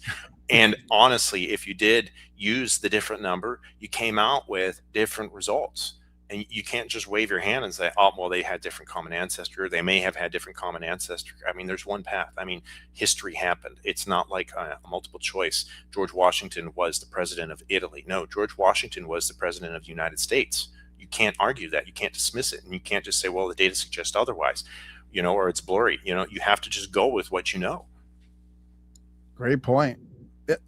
What are your thoughts on this assertion? This is a claim. Obviously, he's in a live chat, so he can't really back this up unless he wants to send us a paper. But he says you can use the same statistical phylogenetic methods on known phylogenies and all get the correct phylogeny. That is just self-fulfilling prophecy. Pure and simple, because it's a known phylogeny. And I would argue that you don't know the phylogenies. You'd have to do it with stuff that you know for today. And when we apply it for stuff that we have observed, like dogs, okay, and it's not just dogs, but dogs are a fantastic example because we've kept them so close by and we have such a great repository of genetics associated with it. To extrapolate back in the past, it doesn't make any sense. There's no such thing as a molecular clock, because if that were the case, you know, E. coli is supposed to have come into existence 35 million years ago. And if it was like 50% similarity, and we're using that for the phylogenies that we're building with these sequences, and it's the same approximate data size with the same percent number and all of that, then you're really kind of stuck, because what it does is it pushes you into a much shorter time frame. Because if we look at E. coli evolution happening today because of antibiotic resistance and the like, then you have to conclude that the molecular clocks are off, that the mutation rates are significantly higher. It's just like what John Sanford said in Genetic Entropy and Mystery of the Genome, and that we cannot sustain these rates. The actual question, when looking at the data, it begs the question, why do we even exist today? We shouldn't exist today, based on taking a look at all of that. Okay, and so if we shouldn't exist today using that line of reasoning, then something else is going on. I would suggest that evolution as a theory doesn't fit the actual observed evidence. What about, and this is a major argument that some informed evolutionists will use, and it's related to what we're talking about here in terms of phylogenetic systematics and nested hierarchical patterns in the biological world. They'll say, okay, well then creationists, why, when we take these highly conserved mitochondrial DNA proteins like cytochrome C, where they have one basic metabolic function acting in the electron transport chain, basically for ATP production. And so they'll say, okay, that function is universal in the biological world, from humans to chimps to even yeast. And so why, when we compare phylogenetically the cytochrome C, why do we get these nested patterns that fit evolution? And what they mean by that is, well, we believe humans and chimps share a more recent common ancestor than humans and dogs, humans and fish, humans and yeast. And even if we just stick with the primates, they'll say that cytochrome C falls out into a nested pattern. But if creation were true and that's the only function, why didn't God just create the cytochrome C the same? Why are there those differences that fall out in those patterns, Dr. Fabich? Yeah, I think it presumes a lot on knowing the mind of God in the first place. I was thinking about that originally, just as the question was coming in. I mean, who am I to say what God can or cannot do? That doesn't necessarily refute the observation here. I understand that, okay, but I think equally you have to acknowledge as much, and that's just an honest initial response here. Okay, now, and have it follow patterns. I don't know that there's anything necessarily even wrong with it following patterns. I got into my mind thinking a whole lot about, if you really listen to the argument for something less straightforward, like the 16S rRNA gene, okay, you can look at the sequence for that, and you're meaning to tell me because there is a C at position 321 on the 16S rRNA gene, that is what dictates the gamma proteobacteria. I mean, I just totally made that up. Like, that's not factual at all whatsoever. But I think you're beginning to see the point I'm trying to make. You're trying to tie that with its functional niche equivalent there. And I don't know that. I can't figure that out. But I can tell you that when I told you about this earlier with the nitrate reductases, we were told that they were 70% similar inside of E. coli. It has two of them, NRG and NRZ. And I said, look, no, they have to be there for a reason. I didn't tell this to everybody that was working with me in the lab, kind of idea, but my approach was there's no reason why it would hold on to those two if it wasn't doing something. Okay. And from that, we were able to see it. We could compete the two. And when you knocked out the primary nitrate reductase, it didn't colonize as well as when it had the primary nitrate reductase, and you knocked out the secondary nitrate reductase. So that's looking at an entire gene, but you can look at it across an entire sequence. Okay. What you're going to find with those areas that line up that are highly homologous, those are going to correlate with, catalytic sites. And again, we fall back on this comment I've been trying to make here, and I don't mean to repeat myself and get you rolling your eyes and not appreciating it, okay? But the central dogma of molecular biology stands. If it's going to be cytochrome C and we're going to call it cytochrome C, then you have to take with it certain expectations that there's going to be certain positions that are not going to change, because if they did change, it would be cytochrome C anymore. So you end up having to have those genes. Now, does it work at the different levels? Why is the one bigger and why is the other smaller? Like, I don't know. You could pick cytochrome C, but I feel almost equally confident you could pick a totally different gene and see it being kind of different, like where it might be, let's say, smaller, and with the cytochrome C, it also falls apart once you get below the yeast. Okay, you can't do that with the bacteria. Like, it does not exist. You're back in the bush, like W4 Doolittle showed. Okay, like when I say it falls apart, it's miserable. Okay, like I went looking for it and I kind of got to pulling out my hair because I couldn't find anything about it because it doesn't exist. Like it doesn't work. There's that story that you applied in the eukaryotic world does not apply in the prokaryotic world, and yet the prokaryotes still have it. And so in a way, it's almost like you're cherry picking the data to tell your story, because it makes a nice story with the eukaryotes. But if we're being truthful and honest with ourselves, we have to include the prokaryotes, because honestly, you often, as the evolutionists, use the prokaryotes and their quote unquote fast evolution rates and all of that to be proof of evolution, to then also be the same slam dunk evidence for stuff like we're talking about with the cytochrome C. We have to use the same logic, and when we don't, we're using it inconsistently. We're using it in an antagonistic fashion as well. And so you just got to go back to the drawing board, and then you look in scripture and you see, in the beginning God created the heaven and the earth, and you read the rest of the narrative and you're like, works. That's a great response. And I think their whole argument assumes a lot, and this is going to get us into and move us, I think, nicely into a discussion on junk DNA and pseudogenes in general, DNA function, because I think they assume a lot on how God created, of course, like you said, but also the fact that we really understand so little of the DNA language, where we're in the beginning stages. And I've got a whole presentation on ERVs, for example, where papers as early, just a couple of years ago, as 2023, 2024, where they're going over all these incredible functional roles for ERVs, right? In embryological development, they're acting in the immune system, performing viral mimicry, all these amazing functions. And in these papers, though, they admit, they say, as the years go on, we're going to learn more and more about just how functional these ERVs are. And how that relates to cytochrome C is I looked into the literature and I looked at some papers, Dr. Fabich, dealing with protein moonlighting, and how we have these mitochondrial DNA proteins that are said to have one main function, and they're conserved. But now they're discovering that a lot of these mitochondrial DNA proteins actually have secondary functional roles, multiple functions. And so perhaps the conserved nature of a lot of these mitochondrial proteins like cytochrome C has to do with its basic function in energy, ATP production. But then whatever its secondary function is, and I'm wondering as to your thoughts on this, maybe that's more kind specific. So maybe there are some differences between kinds in that specific conserved protein, because it has a secondary function that's more specific to whatever that creature is. I'm curious as to your thoughts on that.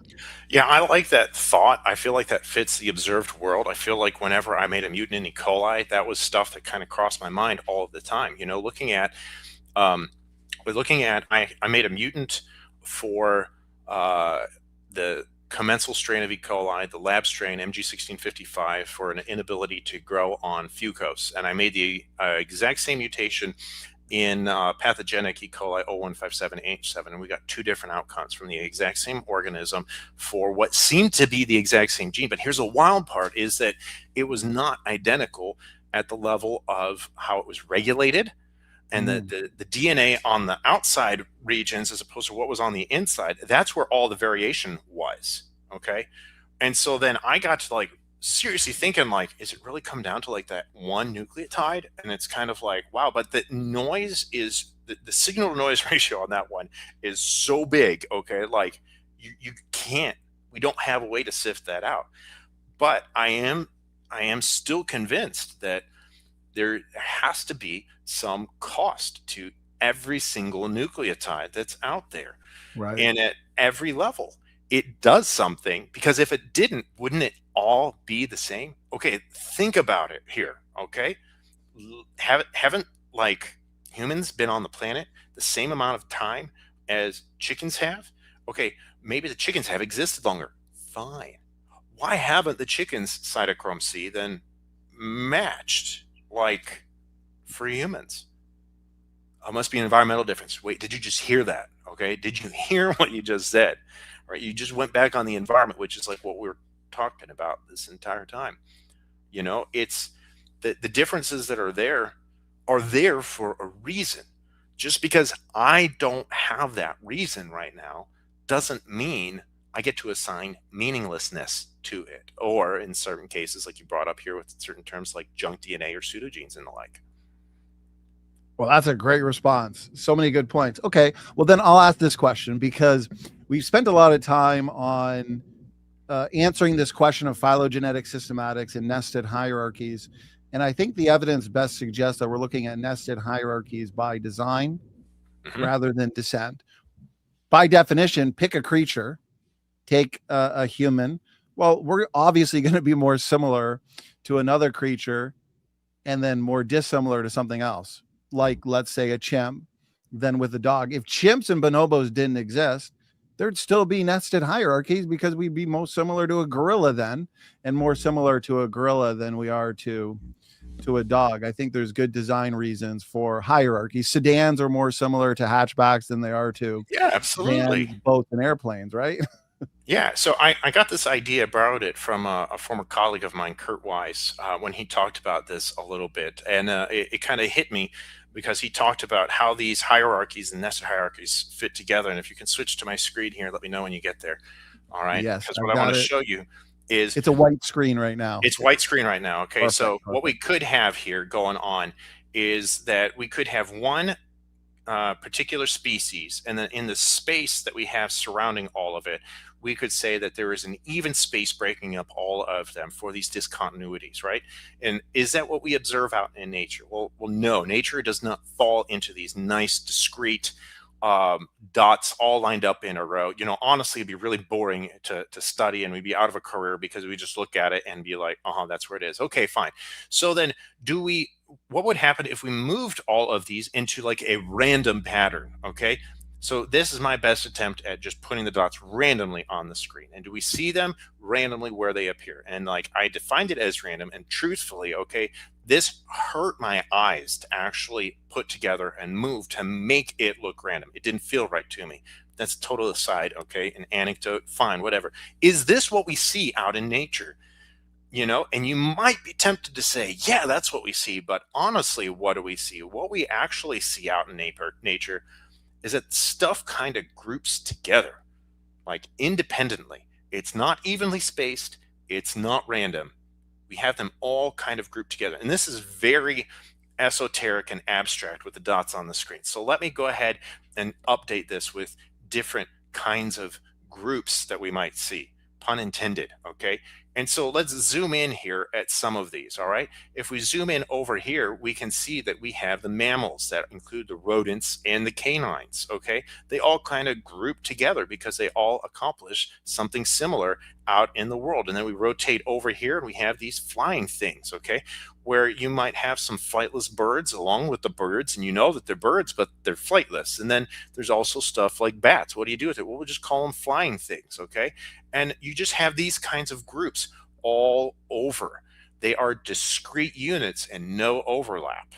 And I think this is what we have that's going on, okay? Dr. Fabich, I think that's a great point to illustrate why. I should ask you this, just so I'm not misrepresenting. Would you then argue that just like homology in DNA is largely agnostic or non-differentiating, nested hierarchical patterns in DNA, these groups within groups patterns, but when we dig deep enough and look at the I like to say it's the differences that make all the difference. And evolutionists like to focus on the similarities too much. When we look at the differences like orphan genes, or perhaps I could show you this and I'll show you it in a little bit. In 2024, they came out with and you're probably familiar with this, the most sophisticated sequencing data of the great ape Y chromosomes.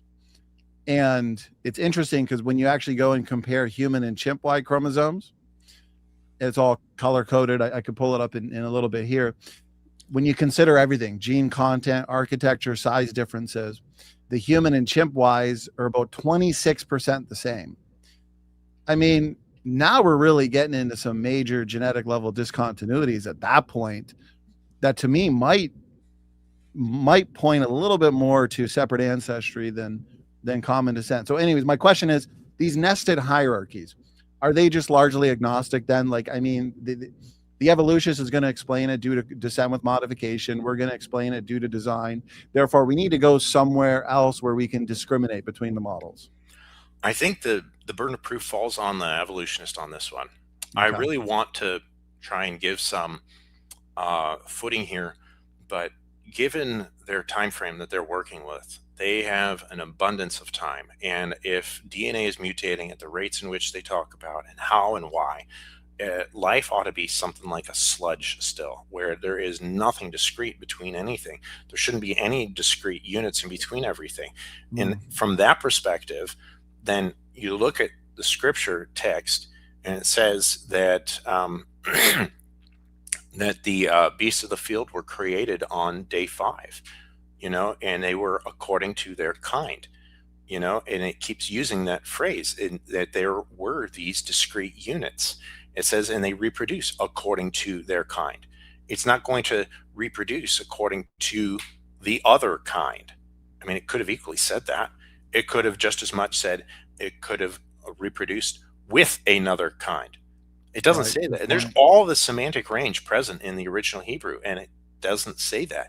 It's in a way boring because of how repetitive, but it's driving home this one point that cats are cats, dogs are dogs. You don't need to work all that difficult to figure out what those differences are. Okay.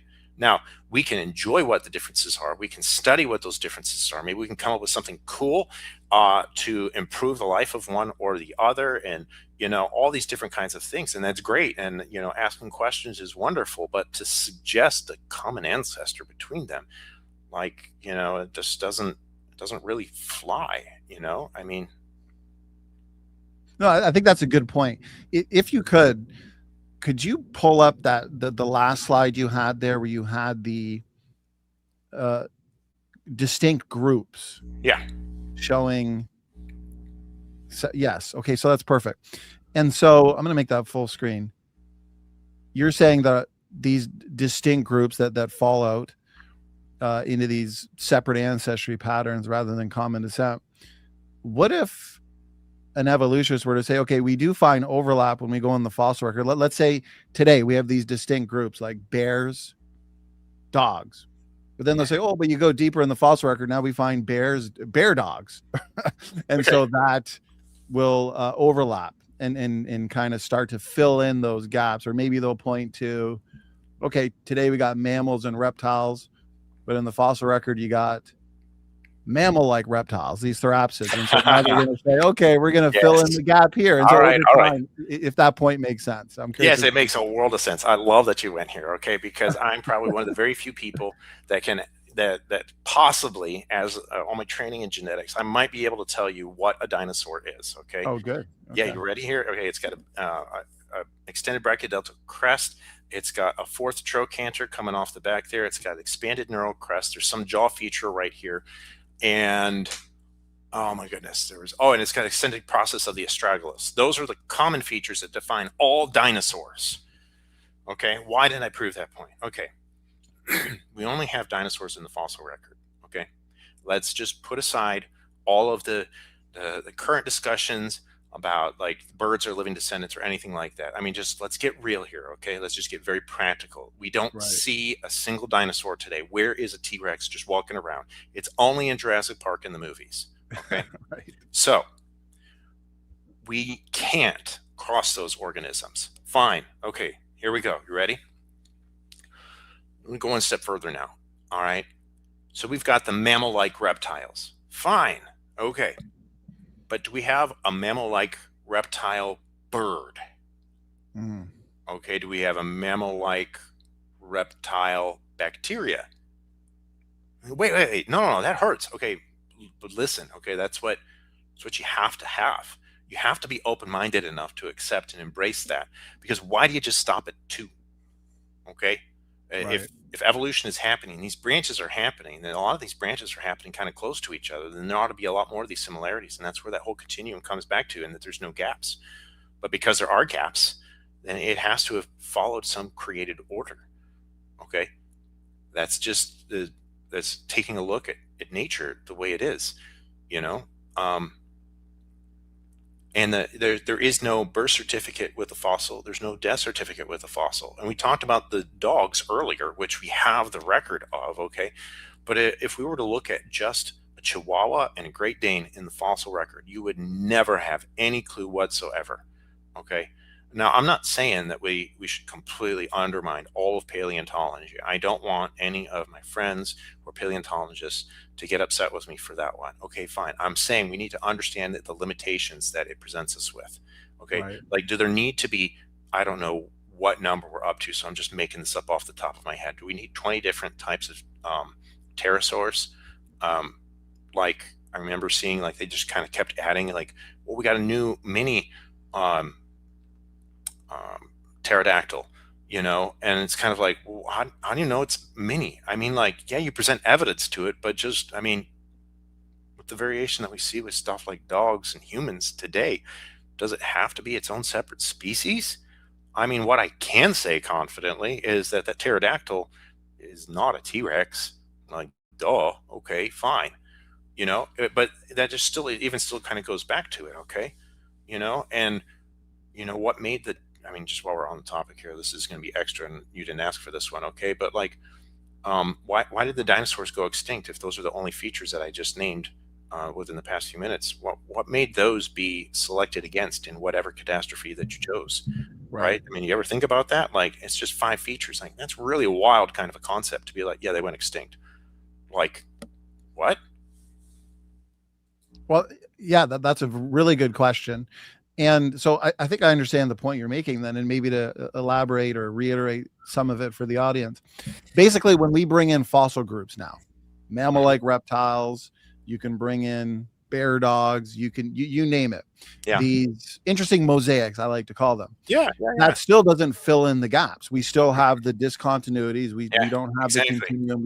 So basically the mammal-like reptiles, and I've read some papers, and we had a presentation years ago from Dr. Matthew McLean, who talked about some of his work in statistical baraminology, where he demonstrated that no, even within mammal-like reptiles, you have distinct groups. That's interesting.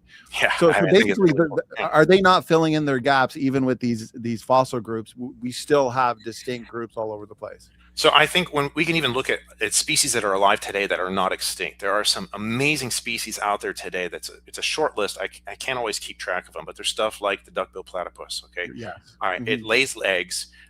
It has a duck bill, right? And it has this really cool electrosensory perception, the way it hunts. I mean, like, what else in the world does that? Like, there is only one duckbill platypus. Okay. Way cool. And then there's the pronghorn, right? The pronghorn. Is it a deer or is it a cattle? Like, what is it? Like, who knows? Okay. And then there's the ever popular one, I think, that kind of mixes a lot of these together here that I've got a couple slides about. Let me pull it up here real quick, because it'll combine some of the genetics along with some of the observations that we make with stuff like this. It has to do with the panda and the red panda. Okay. Do you have it pulled up there?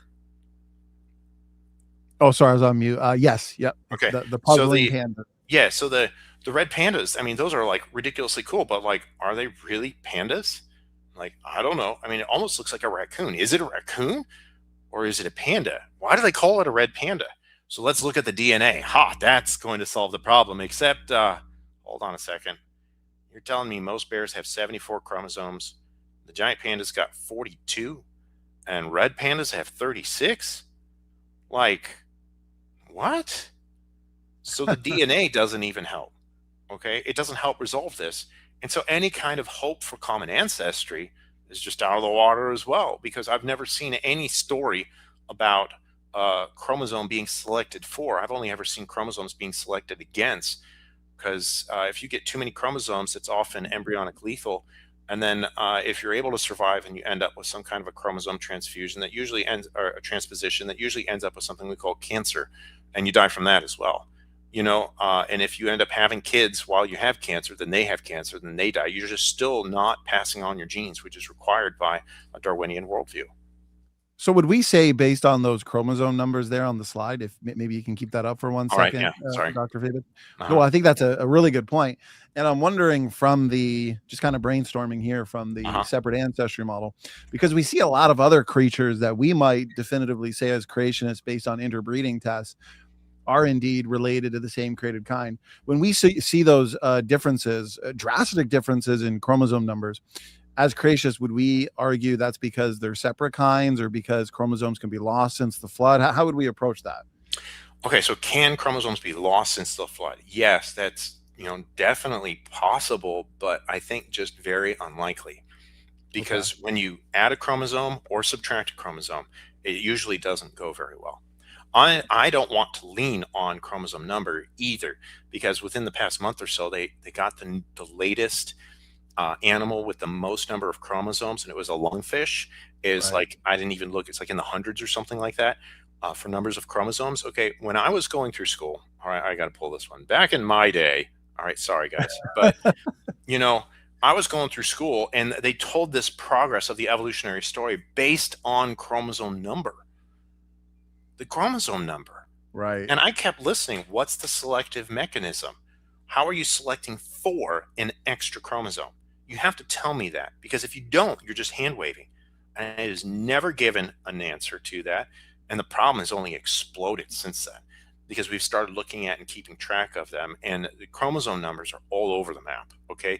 Like, why would a bear have more chromosomes in certain circumstances and not others than a human? Right? Like, well, why is that going on?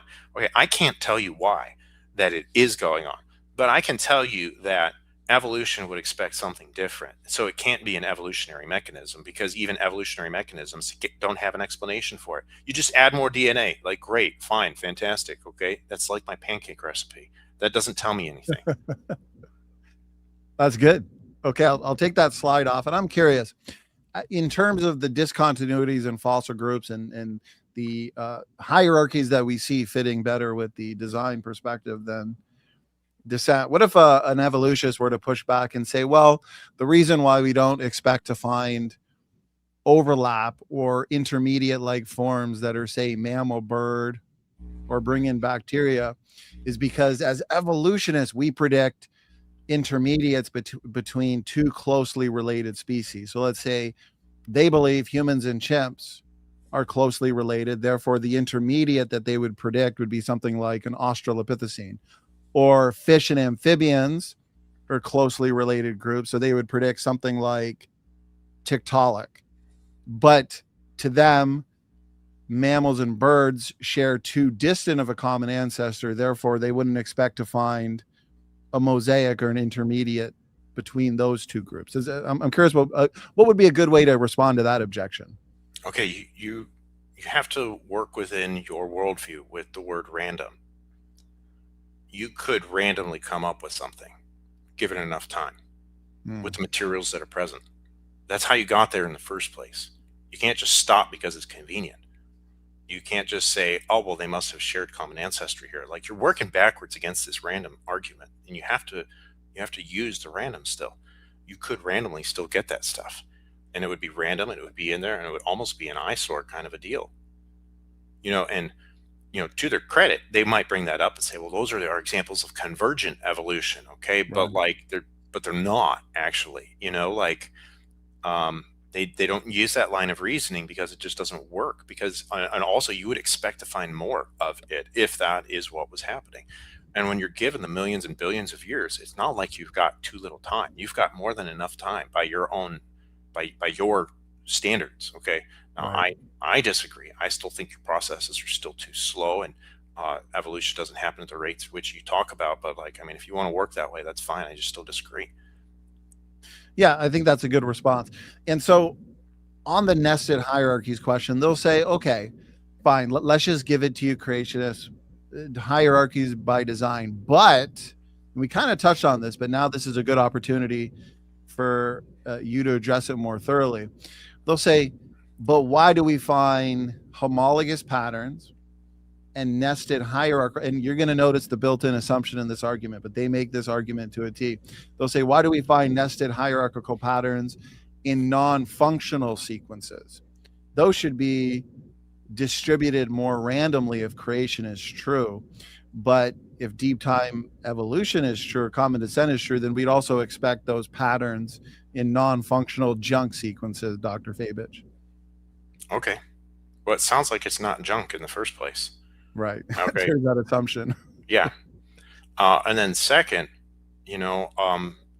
almost every homology argument that's made by an evolutionist has built in, it's like the recipe's baked in the cake analogy here again, okay, where you define a homologous structure by common descent. Okay, well, tell me, how do you know something is common descent? Well, we know common descent because it has homologous structures. Oh, that's good. Okay, wait a second. Yeah. Tell me again. You know what are homologous structures again? Well, we know homologous structures are because they have common descent. And so we go round and round and round the circle on this. Now, I'm not arguing against circular reasoning inherently, okay? You should be able to use circular reasoning to make points, and that's how good logic works a lot of the time, okay? That's fine, okay? I'm still not conceding to the evolutionary point, because the kind of circular reasoning that's being used like this should be able to be independently verified. And that's where evolution doesn't pass the test. There is no way to independently verify their homology, common descent, circular reasoning. It is unverifiable to this day. And so, of course, you're going to find homologous structures because of common descent. And you're going to find common descent because of homologous structures. There's no way to get past it. You're stuck. You can't get out of it. That doesn't inherently make our position just right. However, I have a good friend, Dr. Stuart Burgess, who teaches engineering design in England, and he teaches his engineering students that good designers reuse same design principles. Like we say as a cliche, why reinvent the wheel, right? I mean, we still have four wheels in cars, right?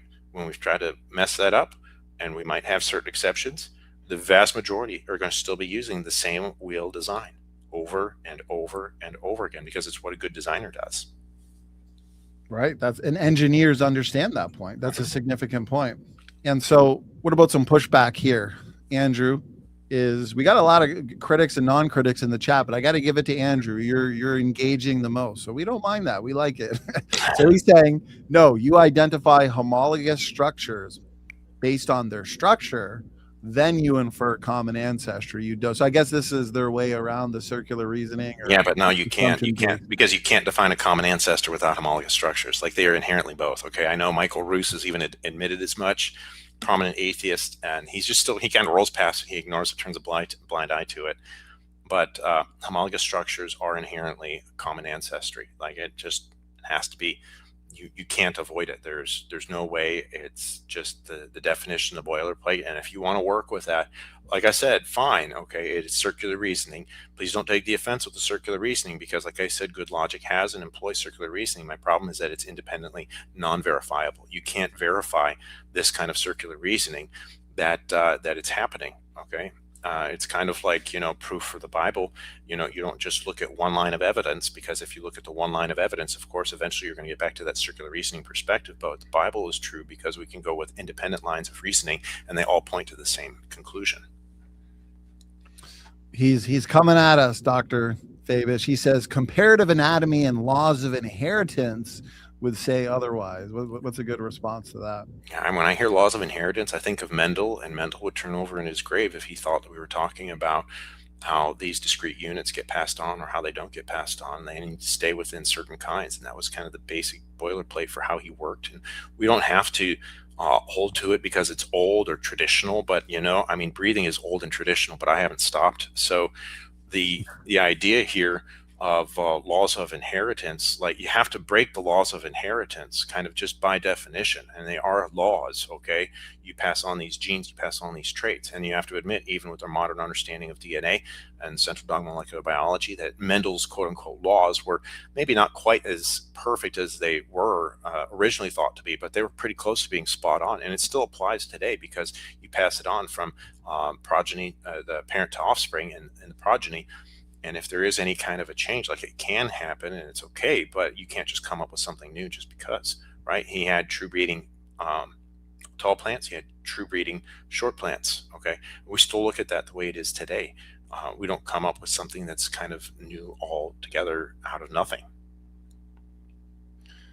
That's a great point. So I'm wondering, with the circularity argument, would this also apply to how they were and how they have argued against orphan genes, where they say, because it was interesting the way, well, homologous structures because common descent. Why common descent? Because we have homologous structures. So, and you were saying that there's nothing inherently wrong with circular reasoning as long as we can independently verify that logic or position. So when it comes to orphan genes, they'll say, well, we've got de novo gene synthesis that can evolve these orphan genes. Well, why is there a mechanism like de novo gene synthesis? Well, because we got orphan genes. Why do orphan genes exist? Well, because we got de novo gene synthesis. So is this kind of the circular reasoning there too? Yeah. But I think it's a little worse, actually. I think it's a little more sloppy here, okay, in this particular instance, because just because you go out in nature and you see two things, you can't correlate it, all right? The problem with that line of reasoning is correlation does not mean causation. Just because I identify a sequence here and a sequence there, that does not require de novo synthesis. There are many different paths to come to that same kind of a conclusion, and they just are blind to any explanations that are along those lines. That's why the problem with that kind of thinking and how widespread they even suggest the horizontal gene transfer is. Because if horizontal gene transfer were happening and it were true, then every time I shook hands with somebody, they would get my DNA and I would get theirs. But we know that doesn't happen, okay? We don't have to be afraid of cooties, right? Like I grew out of that when I was a kid. I'm not afraid of cooties anymore, okay? And to shake hands and exchange DNA like that it's not reasonable. It goes against what I'm able to observe out in nature. And maybe you're observing something different. I'd be willing to take a look at it, but I'm going to be very skeptical of it. It's a good point. So I'm going to screen share here for our next point, and you're doing an excellent job, Dr. Fabich, as to being comprehensive. We've addressed very thoroughly phylogenetic systematics, the flaws in that, nested hierarchies in DNA and morphology, and that's typically they'll assert that's one of their best arguments. And so this has been really good and really thorough so far. This is directly from BioLogos, and they say this. I'll go full screen so the audience can see. If you go to their website and look at their article, The Best Genetic Evidence for Human Evolution, they name a few. We've been dealing with a lot of them here, but here's one of them.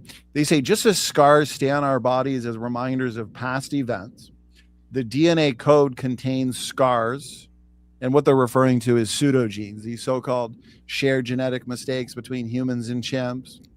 So they argue that there's too many, there's too little of a chance for those to accumulate in the exact same genetic loci independently. So those genetic mistakes or plagiarized mistakes must have been inherited from a past common ancestor. And so they say DNA scars result from the deletion or insertion of a block of bases. Because we have a lot of these, hundreds of thousands, and they can be precisely located, they serve as a historical record of species. And they go on to explain that common descent essentially best explains the existence of these shared pseudogenes. And so in your opinion as creationists, what's the best way to interact with that argument? So, I think there's a lot of assumption on that one, I guess, and it was my initial response to that. Like, I mean, I'm going to say that they assume that there's common descent, but it's beyond that. It's more like we know that pseudogenes or ERVs have preference sites, and the history of pseudogenes as being false genes. The story of the pseudogenes, we find out that they all end up having function. So it's not a functional argument. It's that it's broken or was present in the past, like the gulo gene in humans and vitamin C production, but it's present in all the others. Like, right. Why is that a problem for creationists? Because it could have broken, and we could be living the effects of it, in a way. If we today take vitamin C, which I encourage you to do, make sure you've got enough in your diet. Why? Because it's going to help your immune system fight off infection. So, like, what if we didn't ever see diseases originally because we were producing our own vitamin C, and then it got deleted sometime around Noah, and that was passed on to all of us? Like, that would explain why we see the widespread expansion of disease within the past 10,000 years. Okay, and that's by evolutionary estimates, 10,000 years. Okay, like we don't have any record of anything that's like new, so to speak, on the scene from more than 10,000 years ago. It all fits within a biblical time scale. Okay, so that's for the pseudogene kind of a concept. And for ERVs, like the paper just came out recently that said they have a preference for where they insert. So why wouldn't you expect to find them in the same places? Like, do you hear what you're saying? Okay, like you're accusing me that they're in the same places, and then you go on later to say they have preferential site. You got to pick one or the other, or even if you pick both, okay, you got to come up with an explanation behind it. But right now, using them both to argue totally diametrically different viewpoints is not fair. It's disingenuous at best. And I think what it betrays is oftentimes a poor understanding of all the pseudogenes and all the ERVs that were originally discovered to be remnants of evolution, some kind of vestige, like a vestigial organ, only to now be found to have an actual function. You know, for me, if we're talking about vestigial organs, let's go there as well. It wasn't brought up, but the pseudogenes, ERVs, it's the same argument as vestigial organs. I mean, that's right. E. coli lives in the cecum of humans, which is right next to the appendix. I mean, why cut it out? Okay, it's where E. coli lives. Do you know what you get from E. coli? Just because you don't know what you get from E. coli doesn't mean you should just go cutting out an organ. You get vitamin K from E. coli. All right, so it's really good to have E. coli in your intestine because then you don't have to look for it in your diet. And if you don't get it in your diet, you end up with all sorts of other health problems. Okay, so it's like really good to have E. coli. Okay, not the bad E. coli, just the good E. coli. All right, and just because of a lack of understanding doesn't mean you just go cutting willy-nilly. That's a horrible way to do any kind of medicine or science. I think the burden of proof is on us to, if we don't know, to admit as much and go ask more questions. And what I have found over the years is just sit back and watch, okay, this pseudogene does this, or this ERV does that. You know, we thought this was a pseudogene and we thought wrong. Okay, it's not a matter of highlighting the wrongness. Like, everybody makes mistakes. Like, I get that. Okay, that's not what I'm saying. It's when you're definitive that this is a remnant of an evolutionary process to only then find out, like, oh wait, no, we got to backstep on that. You know, like, why does a human genome have so many different hemoglobin genes? And you're like, well, the different ones are expressed at different times during development. Each one of them are required. And if you don't have any of those, or you're lacking one of those, then you die. Okay, so Right. like that's why you have all the five. Okay, is that a bad thing? No, it's really good that you have all five of those. Do you want to give up one of yours or in one of those in your offspring? I don't think so. So you can't just say like, oh well, it's just there's too much. You know, all it's admitting is I don't know. I'm fine if you don't know. Just say as much. Okay. Wow, that's an excellent answer. A lot of good points there. And I appreciate the fact that you hit on ERVs, the pseudogenes in general. You touched on a lot. And so I'm curious for clarification because, and I've got my screen shared on a couple of my favorite papers. This one I love here from 2021, Switching Sides, How ERVs Protect Us from Viral Infections. And when you go through the paper, all the components of the ERVs, Dr. Fabich, the LTRs, GAG, pol, ENV components, like the envelope protein, for example, they're all necessary. So basically, the ERV sequence similarity to exogenous retroviruses are necessary for them to actually carry out their functional role in fighting off viruses. And they can also act in viral mimicry, where they can destroy tumor cells, which is interesting because transcribed ERVs give the appearance of the cell being invaded by a virus, basically. And so the immune system, mediated by the P53 protein, targets that cell with more destruction. So obviously the ERV has to look like the exogenous retrovirus in order to carry out those functions.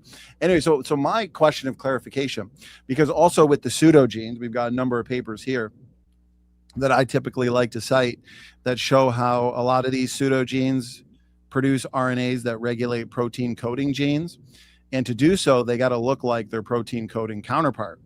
And so my question would be then, based on your answer, when it comes to these kinds of functions in these DNA units, in these functional DNA units, a lot of the cases, like this one, ERVs, they admit that if we didn't have ERVs because they function in the placenta and embryological development, notice this, humans, mammals in general, wouldn't have never existed. I mean, thank God we got ERVs then. So as creationists, should we then say that ERVs, for example, that function in embryological development, okay, they were designed this way. So the reason why we share those with, let's say, the chimpanzee and other great apes is common design purposes, in the same way that modes of transportation share an engine. If vehicles didn't have an engine, well, they're not going to get very far. If we didn't have these specific HERVs, well, we're not going to get very far in terms of reproduction. And same thing with some of these pseudogenes, that they're created units of DNA function. But here's the question of clarification.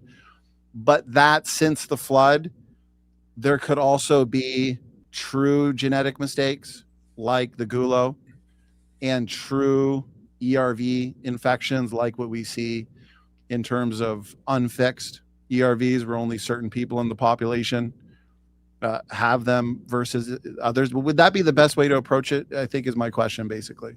Yeah, I think so. I think that's the best way to approach it. I think when you look at the available evidence, you know, we don't say that mutations don't happen. All we're saying is that mutations are bad in this world on the whole, like 99.999%. And I mean, that's a really dumb percentage to put it on, but it's like you're going to virtually find nothing good coming out of a mutation. Okay. And so then if you don't have any kind of a good mutation that's out there, then you would expect to find all of those happening. And I look in scripture, and one of the things that I cannot look past is the ages of the patriarchs in Genesis 5 compared to Genesis 11, where you see a biological decay curve in Genesis 11. And to me, that just screams mutation. I mean, it follows a pattern. There's no way anybody in the ancient world would have been able to put together such a beautiful decay curve like that. I mean, it's beautiful. And so for me, I look at that and I pay attention. In my mind, I think the clock is ticking. It started. Okay. So we were living for an extended length of time.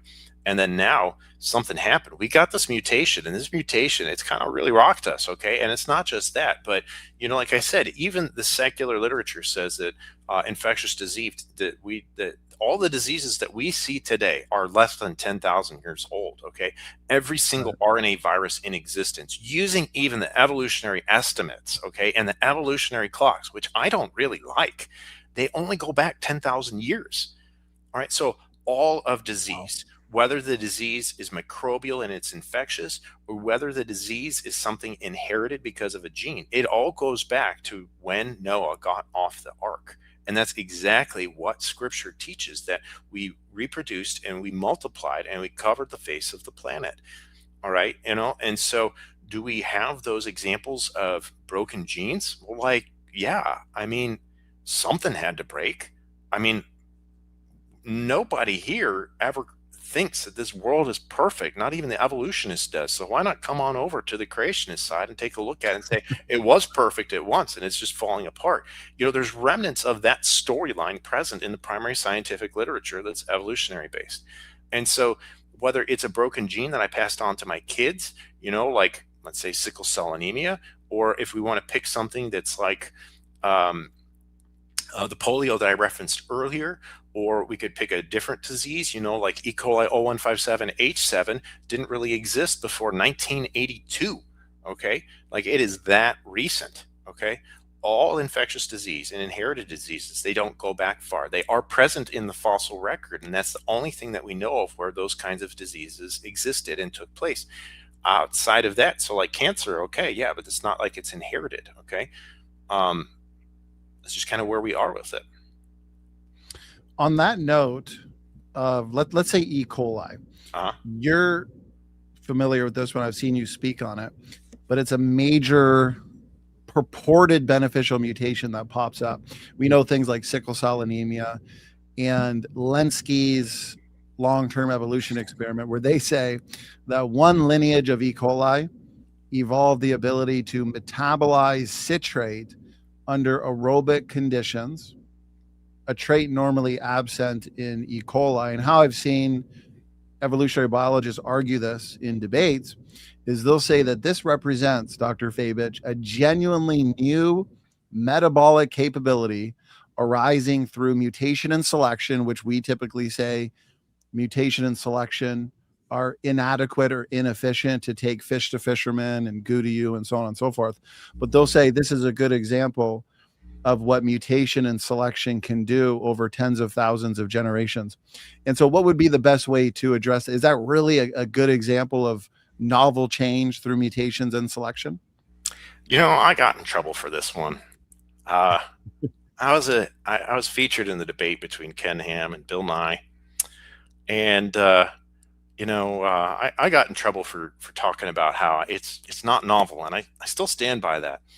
And in the debate there at that time, I said it's just a switch, and I got a lot of flack for that, and so I did my homework. I went back just to take a look and make sure, like I said it right, and all that other kind of stuff. And I don't know how many textbooks that I pulled up that called promoter switches. I mean, I literally lost track. It was at least every other textbook that I pulled up that talks about a promoter sequence in front of a gene. And so genes get turned on, genes get turned off. The gene was always there. Okay. I don't know if you've got it shown up here to share the screen. Yes. All right. Because I think it's just kind of best to talk about this from my expertise here. All right. So when I define E. coli, I say it's a gram-negative facultative anaerobe. Okay. That means probably very little to you. Okay. And that's fine. So we go to this manual called Berge's Manual of Determinative Bacteriology, and you flip to the group 5 for the facultatively anaerobic gram-negative rods. Okay, this is where we're going to find stuff like E. coli. Notice it says they're in subgroup 1, family Anaerobacteriaceae. On the right there in the panel, I blew it up there in the middle, it says genus Escherichia. All right, if you read it closely, actually, Dr. Fabich, I just wanted to say no rush on this one. I got to run upstairs for 1 minute. Okay. I'll be listening, but just take your time. This is a good one. All right.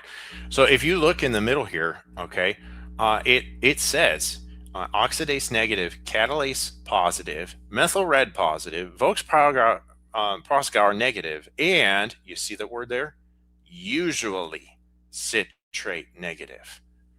Like, what? Are you telling me? Yeah, I'm telling you. The determinative bacteriology, Berge's. All right. This is like the Bible for microbiologists, okay?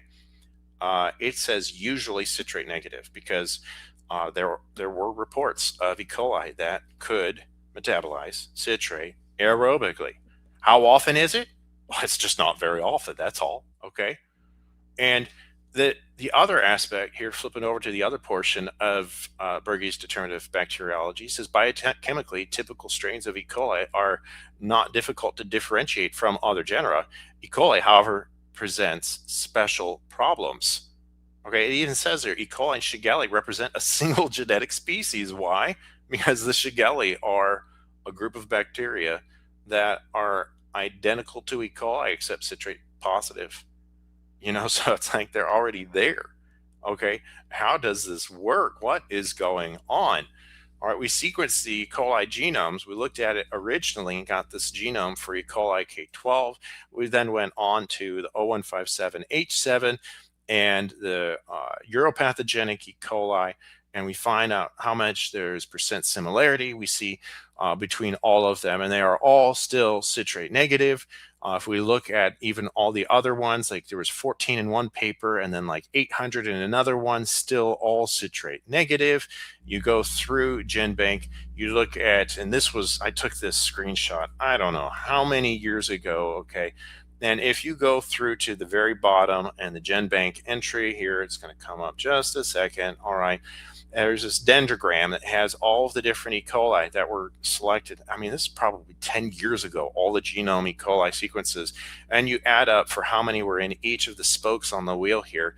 And you end up with the grand total of, ready for it? Here it comes in GenBank. At 10 years ago, there were over 6,000 E. coli genomes present.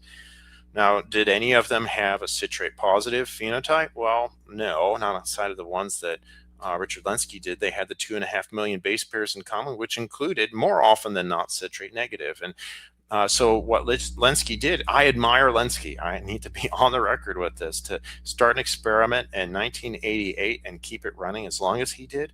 I admire that tremendously. He is very good at science. I take a look at the explanation here, and that's where I have the disagreement here, okay? I have read the paper. I have followed the paper. I love the science, and, being able to see that it grows on citrate, I don't doubt one bit. I think it's beautiful, and when you look at the paper, I talked from this paper, you could see right here just what I'm talking about. It was a promoter capture. What they did was they took a promoter, what the E. coli did that he observed, which was absolutely fantastic. I mean, like, how often is this ever going to happen? Well, he saw it, which is great. What it did was it took the promoter that was in front of the citrate transporter that's normally there, that's normally turned off, and then he turned it on because it captured the promoter for a gene that's normally turned on under aerobic conditions. So the gene for transporting citrate was always there. It just wasn't turned on. That's a switch by definition. Okay. And I'm not alone in calling it a switch. That's against all these textbooks between microbiology and genetics. You pick. Okay. A promoter is a switch. And so the citrate transporter got turned on, and that was amazing. If you looked at the rates at which this kind of stuff happened and compare it to other things that you can easily observe, the streptomycin resistance, which I could very easily do, happened just overnight. Oxycitrate utilization happens in an order of magnitude less. It takes longer. And if you look at compare it with human mutation rates, it is so much slower compared to human mutation rates. Okay, so I'm not sure if you're back here, but yes. My point here with this slide here is that E. coli is usually citrate negative, and the mechanism that's in place is what I called promoter capture. Promoter capture does not happen very often. It was not anything new. It was a copy paste mechanism. Okay, it wasn't type some new letters down. Okay, they didn't just come out of nowhere. And that was the beauty of what was observed. And so the gene just turned on. Okay, it was not on, and then it was turned on. It's beautiful. Okay, whenever you turn on a gene, then it produces the product. Like, that's again the central dogma of molecular biology. I'm not arguing against the central dogma of molecular biology here. I'm saying if you turn on a gene for citrate metabolism, then you better expect those cells to produce what's needed to metabolize citrate. And that's exactly what they do. It's beautiful. You couldn't ask for anything better. Okay. And it's just this. And I watched a video where they say, I've heard a lot of people say E. coli is not defined by its ability to grow on citrate. No, you want to take the definition. It's right there, black and white before you. Usually citrate negative. Okay, so it's always there. Okay, it's part of the citric acid cycle or tricarboxylic acid cycle or Krebs cycle. It has some synonyms. Okay, citrate is a part of normal metabolism. There's nothing new here. Okay, it was already there, and they just observed it getting turned on under circumstances that were a little pressing. And truth be told, it was a mutator strain already, so it had a ridiculously high mutation rate above what's beyond the normal, what we see out in nature. So is this anything that we could actually see out in nature? Because if we saw this in anything else, like a human being, we would call it cancer because it's mutating so fast. I don't think that those cells are going to last terribly long, those specific lineages, if they don't go extinct. Now, if they stick around, the only reason they're going to stick around is because they're going to mutate back to what they had originally. And that provides a totally different view. I guess maybe I'll show you guys here my view of natural selection. Let me pull this up here. When we think about natural selection and how it happens here, in terms of something, do you have the screen up there? Yes. Yeah. Okay. So the way I look at it is when the pressure applies, it's kind of like a teeter-totter here. At least I call it a teeter-totter. Okay. And when the pressure applies one side, it rolls off to one side, and it might be modal, like what I saw with E. coli in the intestine. If the pressure, sorry, I pressed the wrong button there. So it rolls off to one side and it's modal. But if the pressure changes and it flips to the other side, it becomes non-modal. And what we see is that it just goes back and forth between those two positions out in nature, between modal and non-modal. It's not because it's coming up with new genes. It's this idea of the pangenome, and the mutations are selecting for different ones that are out there that have just that right kind of a combination. It could be motility. It could also be resistance to an antibiotic, or it could also be the ability to use citrate, so long as genes are there and they are present. Okay. All that was done was it turned on the citrate gene anaerobically. Okay.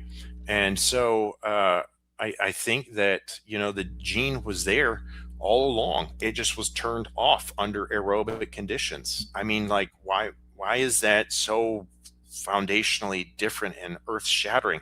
When we cloned the very first gene into E. coli for the very first time, taking it and putting it in a plasmid and putting it into a plasmid, did we say evolution happened because we did that?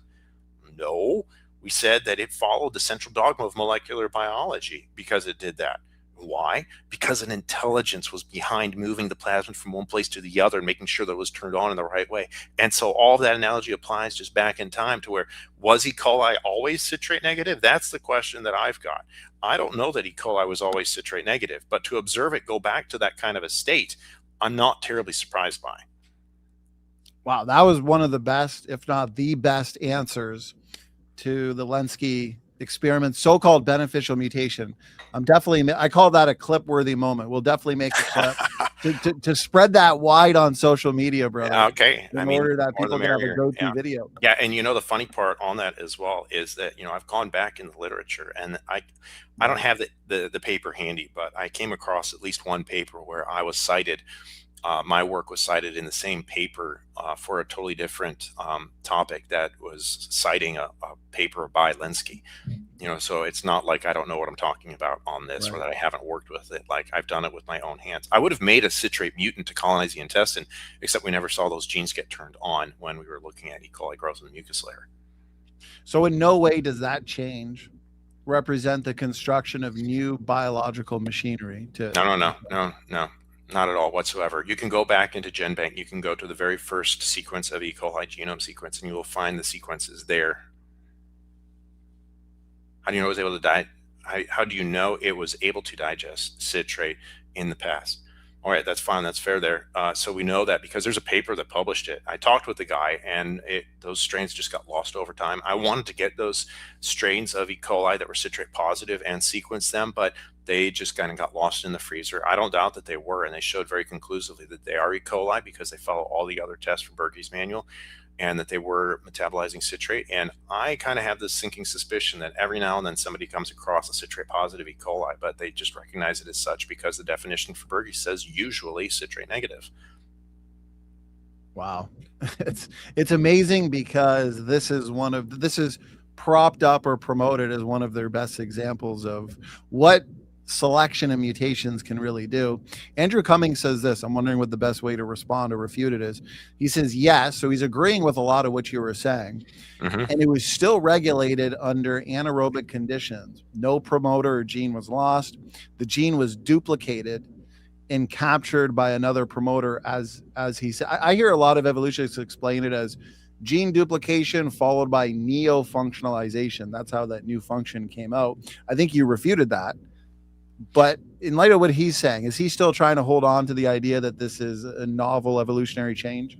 Yeah, because I could take and I'm pretty sure Lenski did it in the paper. Correct me if I'm wrong. And if I'm wrong, please forgive me ahead of time. Okay, it's been a while since I read it, but I feel like they took that gene and they put it into a plasmid and then expressed it ectopically in cells that were still citrate negative, and they were able to get the exact same results. So what that tells me then is not just that the promoter was working, but that there's no neo-functionalization here as claimed in the paper, because the citrate's still working, and it's actually not even sensitive to oxygen present inside of the cell, unlike certain enzymes like regulators like the two sensor component ARC-AB or FNR that affects global regulation in the presence of oxygen. I think it's FNR actually falls apart in the presence of oxygen and dictates what gets turned on or does not get turned on.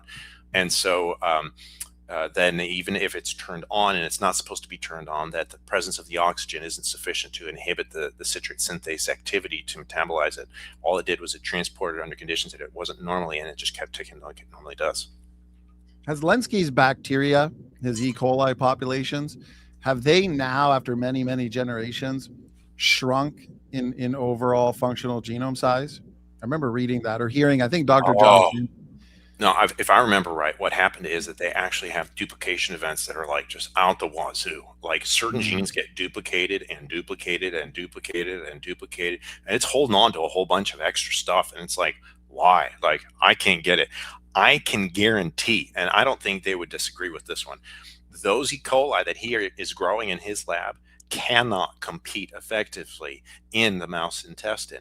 And one of the reasons why, at least, okay, now I'd have to be very selective on this one as well, okay, and admit it as much, okay, but I showed that one of the mutants that he identified early on was an ability to transport ribose. But I know that pathogenic E. coli 0157H7 uses ribose to compete in the mouse intestine. Now, that's only one of the E. coli that are out there that we tested. I personally tested two. The lab that I was in, we tested a wider variety of those. And so sometimes ribose was used and sometimes ribose was not. But the fact that ribose was used, and to find that to get jettisoned early on in this long-term evolution experiment, I found to be really counterproductive. Like, you're losing your ability to compete in the wild. So if anything, I think I've even heard him refer to it as They are taming the E. coli, where they are no longer as wild as they once were, and they cannot compete as effectively. That's just that's how fitness works. So essentially, they're backed into a corner. They're handicapped. If they were to be thrown into a different environment, because he says they increase in fitness as a result. Even it's if how you define fitness. They define okay. fitness in a flask. I define fitness in the mouse intestine. It doesn't mean that they can't grow in the intestine, but what does it exist as out in the wild? I don't walk into a lab, pull up a flask, and then go in and magically there's an E. coli that appears just because I pulled a flask. I have to go out in the wild to an intestine, go out in the wild to a lake, a pond, a stream, out in the soil, wherever that is. It's the E. coli is most successful in the mammalian intestine, as well as even in fish. Okay, so it's out there. That's where I find it. And so this fitness, this increased fitness ability, it always comes down to what the environment is that you're defining it as. And it would still, it doesn't even touch this concept of a pangenome, where like you'd have to sequence like every single E. coli on the planet, and then you wouldn't have any E. coli because you'd harvest their genomes for sequencing purposes. Well, yeah, and we oftentimes discuss as creationists, you mentioned Dr. John Sanford and genetic entropy, the fact that, and you can see this right in the conventional literature. I've got paper after paper describing how the majority of mutations are nearly neutral, slightly deleterious, low impact. They accumulate unchecked because selection essentially can't see them. So they're subject to genetic drift. But in the conventional literature, for example, there was a paper that was published, I think about a year ago now, by two evolutionary biologists. Well, one population geneticist, Dr. Zach Hancock, another one, Dr. Dancer and Cardinal. They published a critique of genetic entropy, essentially, in the conventional literature. And what a lot of these evolutionists say is enough super beneficial or just beneficial mutations will be able to drive adaptive evolution and be able to counterbalance all of these low impact mutations that are accumulating. But if their idea of, and I'm curious what your thoughts are on this, if their idea of beneficial mutations are examples like this, where clearly there's no counterbalancing going on, there's no kind of novelty from what I can see that's going to counterbalance all the damage being done by just this massive influx of nearly neutral mutations. Dr. Fabich, I'm curious, what are your thoughts on that claim that, well, beneficial mutations overall, as they accumulate, even if they're rare, 1 in a million, they'll be enough to just drive adaptive evolution, even in light of all those neutral mutations? Okay, this is exactly what we get with the Lenski, what we're observing with this, so to speak. This is the opportunity to take a view at it, okay? Now, I got to give you some advice that I received. It's an anecdote, because I can't remember exactly who said it, all right, in grad school. But one of the things that we always guarded against, because we studied what does E. coli grow on in the intestine, we didn't want to isolate, quote unquote, intestine adapted strain that had increased fitness, only to come to find out it was a mutator strain. So these mutator strains are strains that have an increased mutation rate. Okay, now they are so high, all right, that you can't experiment with them. Like you can't mutate one gene and see what the effect is in the other, because it's going to have all these other additional mutations. And so are you watching a result because of what you mutated, or is it because of all these other mutations that accumulated? So the anecdotal evidence that I was told in grad school and the advice I had was a mutator strain is a geneticist's worst nightmare. And that's just what is growing in the long-term evolution experiment. You know, and so what you're asking for, in my opinion, okay, all I hear in my head is the advice that I was given, and that is a mutator is a geneticist's worst nightmare.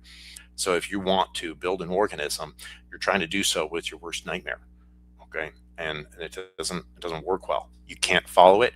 If the mutation rates were happening the way that they said, it'd almost be like a ping pong where I get this bad one, but I get this good one. We'd be able to tell that by now, okay? We've had enough time to see stuff like this. It doesn't happen that way. You can't get a bad mutation and then leave it in the lab long enough and a good one's going to compensate. It doesn't happen. The fitness is lost, okay? And so then the information as well. And I think that's one mechanism of extinction, which we all agree happens, right? Well, I think that's a great point. And the limits of mutations, including beneficial mutations and selection, has even been acknowledged by non-young earth creationist evolutionary biologists. I was watching and I know they're probably in the minority, I get that, but I was watching a podcast from a couple of days ago on Joe Rogan. Brett Weinstein, I think is his name, evolutionary biologist. He was with Joe Rogan for a few hours. He's an evolutionary biologist. He believes in common descent. But the whole reason he was on the doing the podcast was because he doesn't believe that selection and mutations can drive adaptive evolution. And so he has his own hypothesis, and he debates with people like Richard Dawkins. So my point is, even those in the conventional world are recognizing in 2025 that there is a limit, isn't there, to what selection and mutations can do? Yeah, I think so, because you can overmutate, you know. I mean, it's kind of like, it's funny to say that because I think about that line in Cloudy with a Chance of Meatballs. And it's laughable under those circumstances because you see what happens when the food overmutates. But the reality of it is also true. When an organism overmutates, if it's us in humans, we call it cancer. And in other organisms, just the same. The overmutation is something that life is not meant to handle. It can't handle it. It doesn't just land on something that's beneficial all of a sudden. The organism dies before it gets there. And, you know, that's just, I mean, that's how the mutation works. That's the nature of mutation. It's not a pretty story. It's a sad story of death, disease, pain, and suffering. And that's just what we're left with. I find it funny. Well, I would just recommend the critics go watch the podcast. Andrew, appreciate the call. He says Weinstein's okay. So an evolutionary biologist who's on your side but disagrees with the selection mutation process, now he's dishonest. I mean, well, I'd like to see his arguments refuted, but I'd really like to get this in here, Dr. Fabich, because you're doing such a good job addressing these points. Another major one that I see, and it has to do with bacteria, so I feel like you're familiar with it. And I see it in just debate after debate after debate. They love this one, they love the Lenski one, but you just absolutely dismantled that. Earlier, we dealt with the lizard placenta example. And so they'll point to nylon digesting bacteria as an example of a novel function arising by mutation. I'll lay it out here. They argue that bacteria, and this is how they explain it in debates I've hosted and engaged in. Basically, these bacteria acquired the ability to break down a synthetic compound, nylon, after it was introduced into the environment, suggesting mutations can generate new enzyme capabilities, essentially. So just like with the Lenski experiment, they'll say that this is adaptive evolution in real time. What's the best way to engage that one, do you think? I love the nylon digesting bacteria. I think they are fantastic because we use too much plastic in the world, and I wish we could find a way to harness that kind of a technology, because it would help us out in the long run, because we can and we need to use plastic to a certain extent, but maybe not as much as we can. So understanding it would be fantastic. Okay, now that being said, all right, did we go looking for bacteria that could break down plastic before we invented plastic? No? Yeah, I didn't think so. Okay, fine. Second, when we look at those bacteria, okay, did we go looking for bacteria that did a similar chemistry to the chemical synthesis of plastic? Also no. Okay, so is it really surprising then when we look at this bacteria that we isolated, capable of breaking down a man-made polymer, okay? Why are we surprised that the enzymatic mechanism for breaking down this man-made product uses nearly the exact same chemistry for production of it in the first place? I think this is an example of we didn't find what we were looking for because we weren't looking for it. And, you know, I think a lot of times I hesitate saying this because I think because God made the creation and behold, it was very good. That is sufficient reason to take care of and make sure we don't leave the earth in a worse condition than the way we found it. We should try to improve it wherever possible. But with that being said, I keep a short list of amazing bacteria like that because I feel like we just don't know what all bacteria are capable of. We certainly can't even grow them. I told you about the Great Plate Count anomaly. So I don't want to say, oh, there's a bacteria out there that's going to do this, or it's going to do that, or it's going to do this. And it'll use the exact same mechanism that we come up with. Now, you know, it's almost like thinking God's thoughts after him for the sake of something that God put in the ground already ahead of time. But, you know,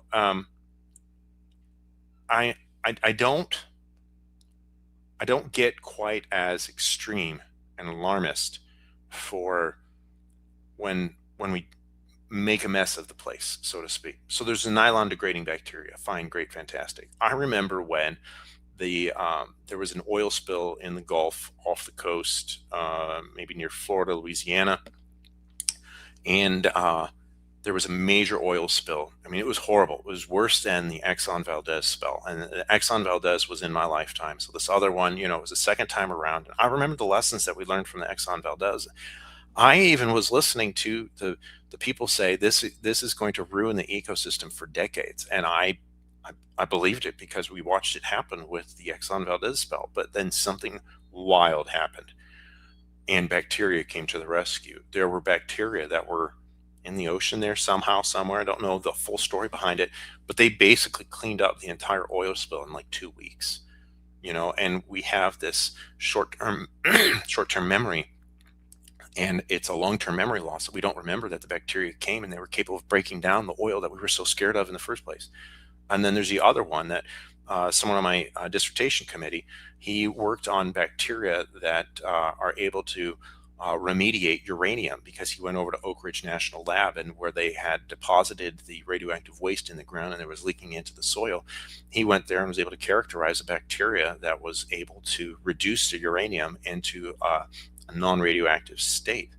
The untapped potential of the bacteria on the planet, and we still don't even know what all of the genes are that are out there for the bacteria that are on the planet. And again, I'm not arguing that we make a mess of the place. Like I said, I want to harness what that one nylon degrading bacteria is doing. But at the same time, who are we to think that we just outshone God and his creative ability to create something that just we never went looking for in the first place? That's very presumptuous on our part. Well, it's incredible to think of what you said, the unlocked potential of even something as simple as bacteria, as one might say. I remember reading an article, and it was titled and this was from the secular literature, not a young earth creationist article.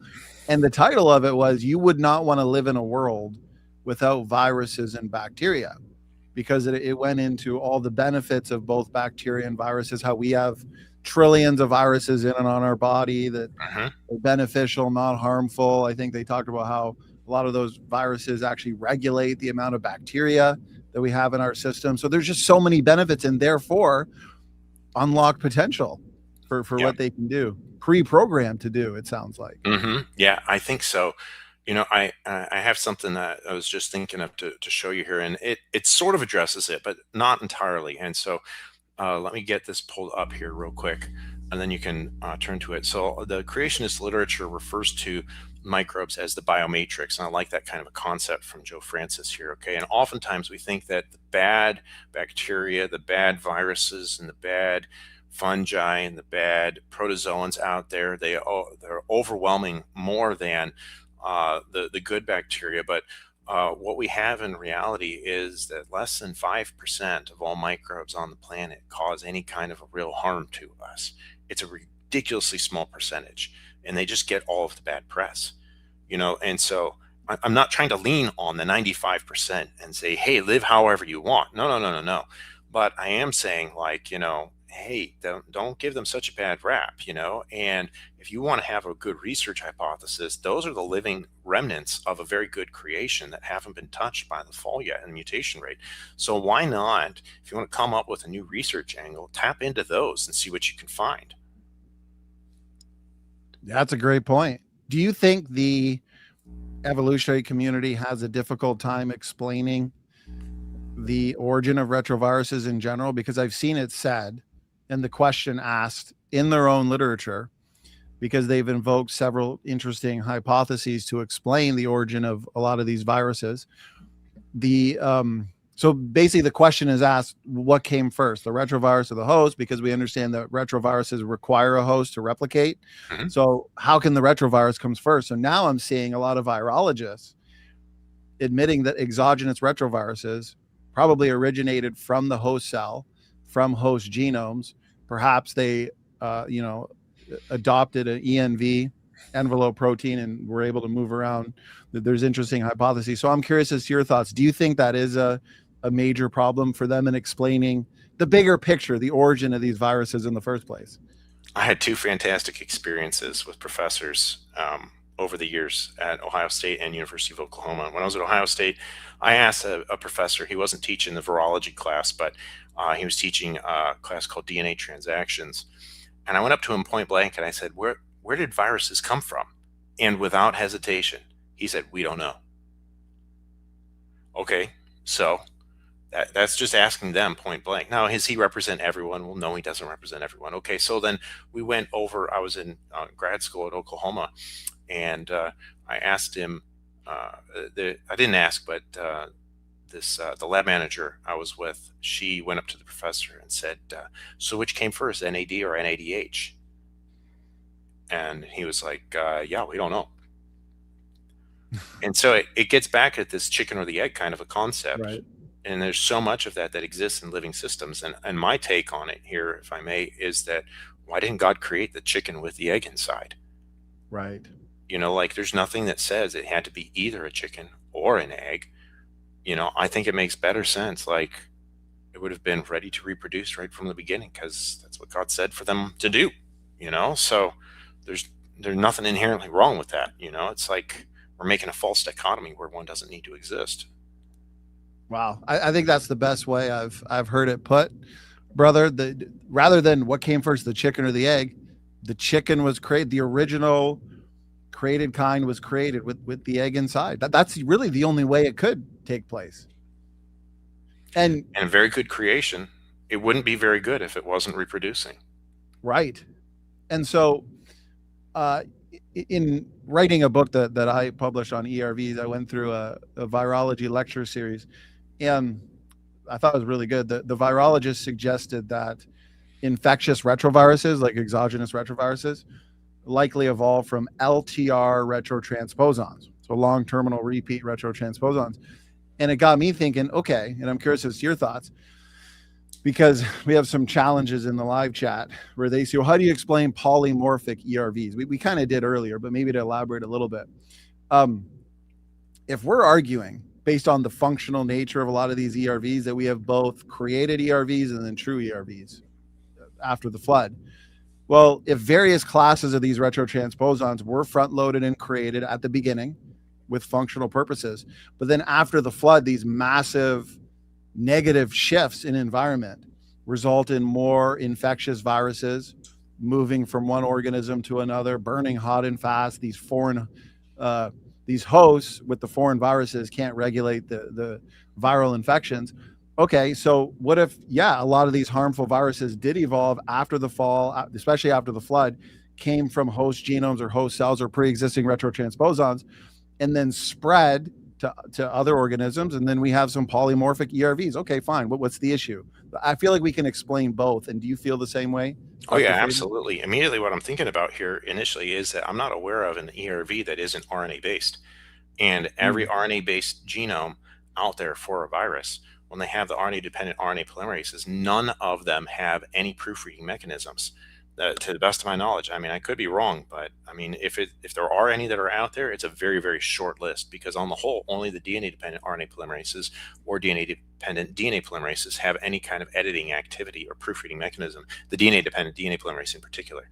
And so as a result, then, if you're talking in the RNA world and mutation rates, well, of course, there's going to be polymorphisms. Like, why not? I think the better question to ask is, how does the flu stay as one strand in one season? Because it doesn't have any proofreading mechanism. Like, what's keeping that in place? Like, I have no idea. Nobody does. We have had the sequence for that guy for a long time. There's 8 segments, and we know what each nucleotide is all about, basically, right? And there's still not a clue. I'm just scratching my head, like, and that's in real time. That's like right now, right this year, like, you know, we're facing it at the height of flu season, you know. So I don't, there is no way to say that there should be these specific lineages. In fact, I would expect to see a really high mutation rate. I mean, that's kind of what we see with the flu, where it mutates as fast as it does, you know. And Rob Carter published that paper that said very clearly how The 1918 influenza just overmutated into extinction, and like that makes perfect sense to me. If you don't have anything holding you back as far as that proofreading mechanism, the mutations accumulate, and those are your worst your enemy. It fits with my view of natural selection. And when I think about it in other terms as well, that's I guess kind of related, just a separate phenomena as well. I think that's probably what happened with the bubonic plague, because we didn't have antibiotics at the time. I think it just overmutated into extinction. But there's no graveyard with a death certificate for any kind of bacteria or virus or any microbe for that matter. Wow, you're a wealth of information. So this has been such an epic, thought-provoking in many ways seminar. And my goal and mission was to make this a go-to seminar where people can watch it and think to themselves, wow, all in one spot: ERVs, pseudogenes, junk DNA, nested hierarchies, phylogenetic systematics, Lenski's experiment, nylon digestion by bacteria. But as we start to wind down, because I got to say, excellent endurance, Dr. Fabich. Chromosome 2 fusion, brother. We got to hit that one, and then we're going to wrap it up. We kind of saved that one for last because, to me, I've spent so much time on the chromosome 2 fusion over the years. It's kind of the least interesting one out of everything. It's interesting, don't get me wrong, but everything we discuss here is just so fun. So let's end the program with a bang.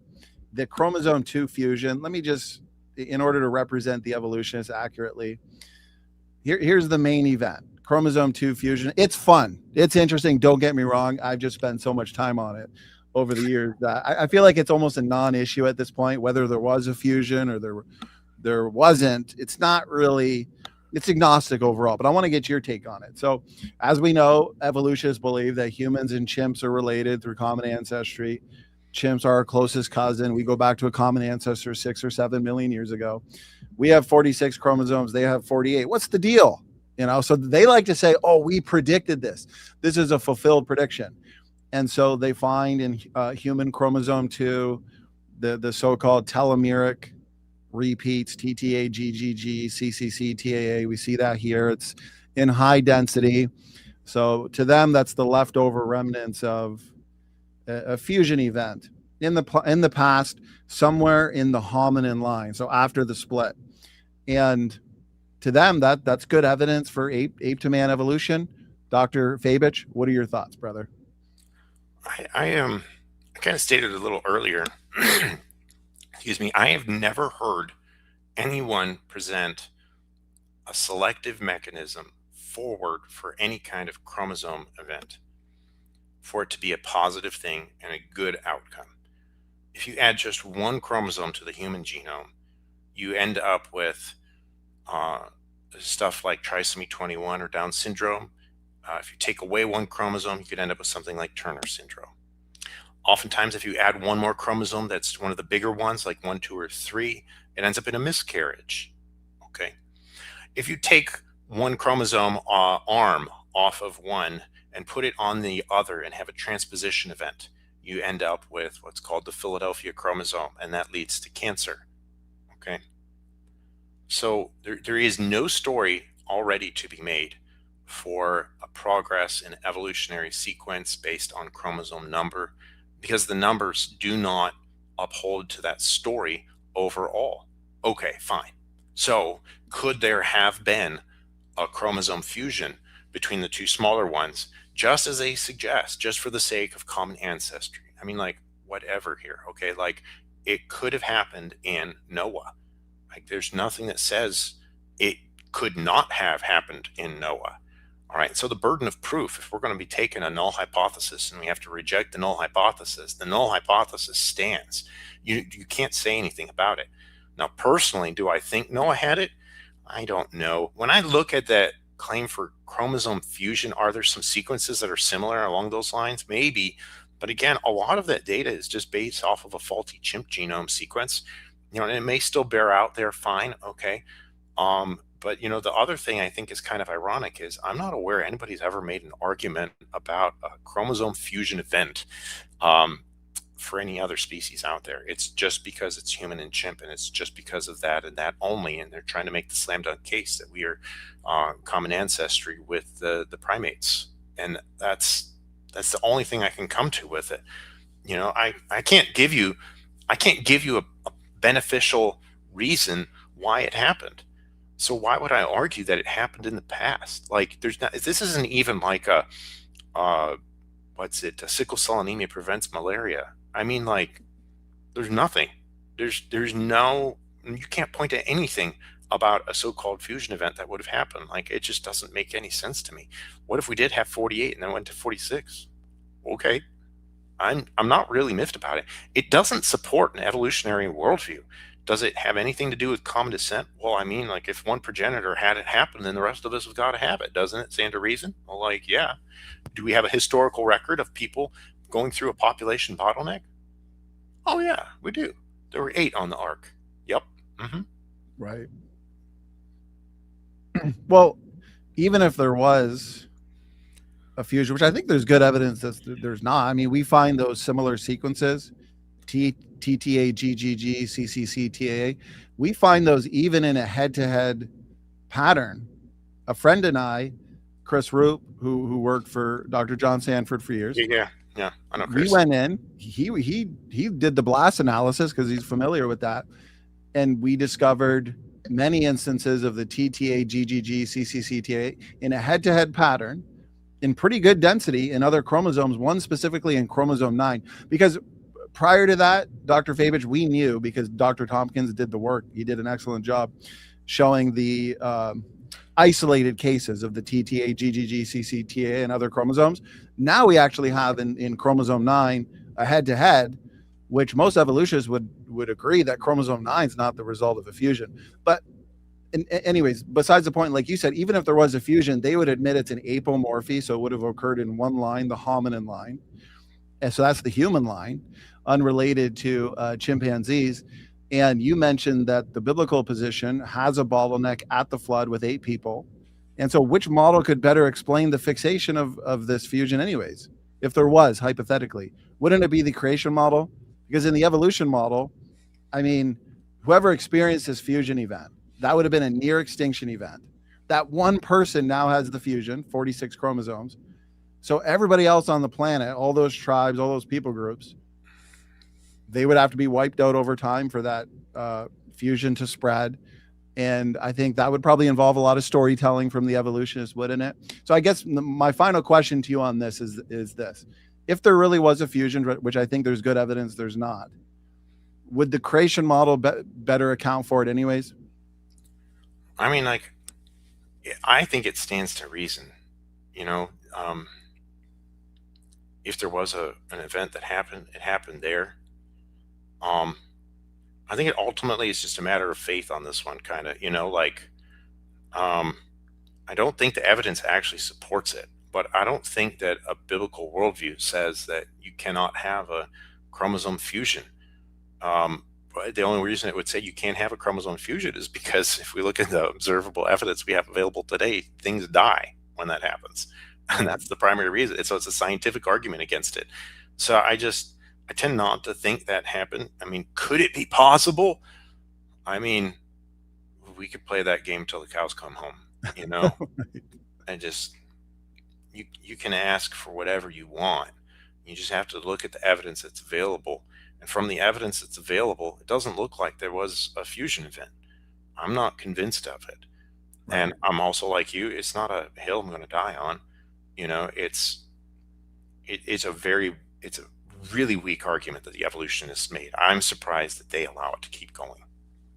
I've even had evolutionists that I've engaged who said it really is not a differentiating point. It's not a major point. If it could go both ways, let's focus our time on something more important.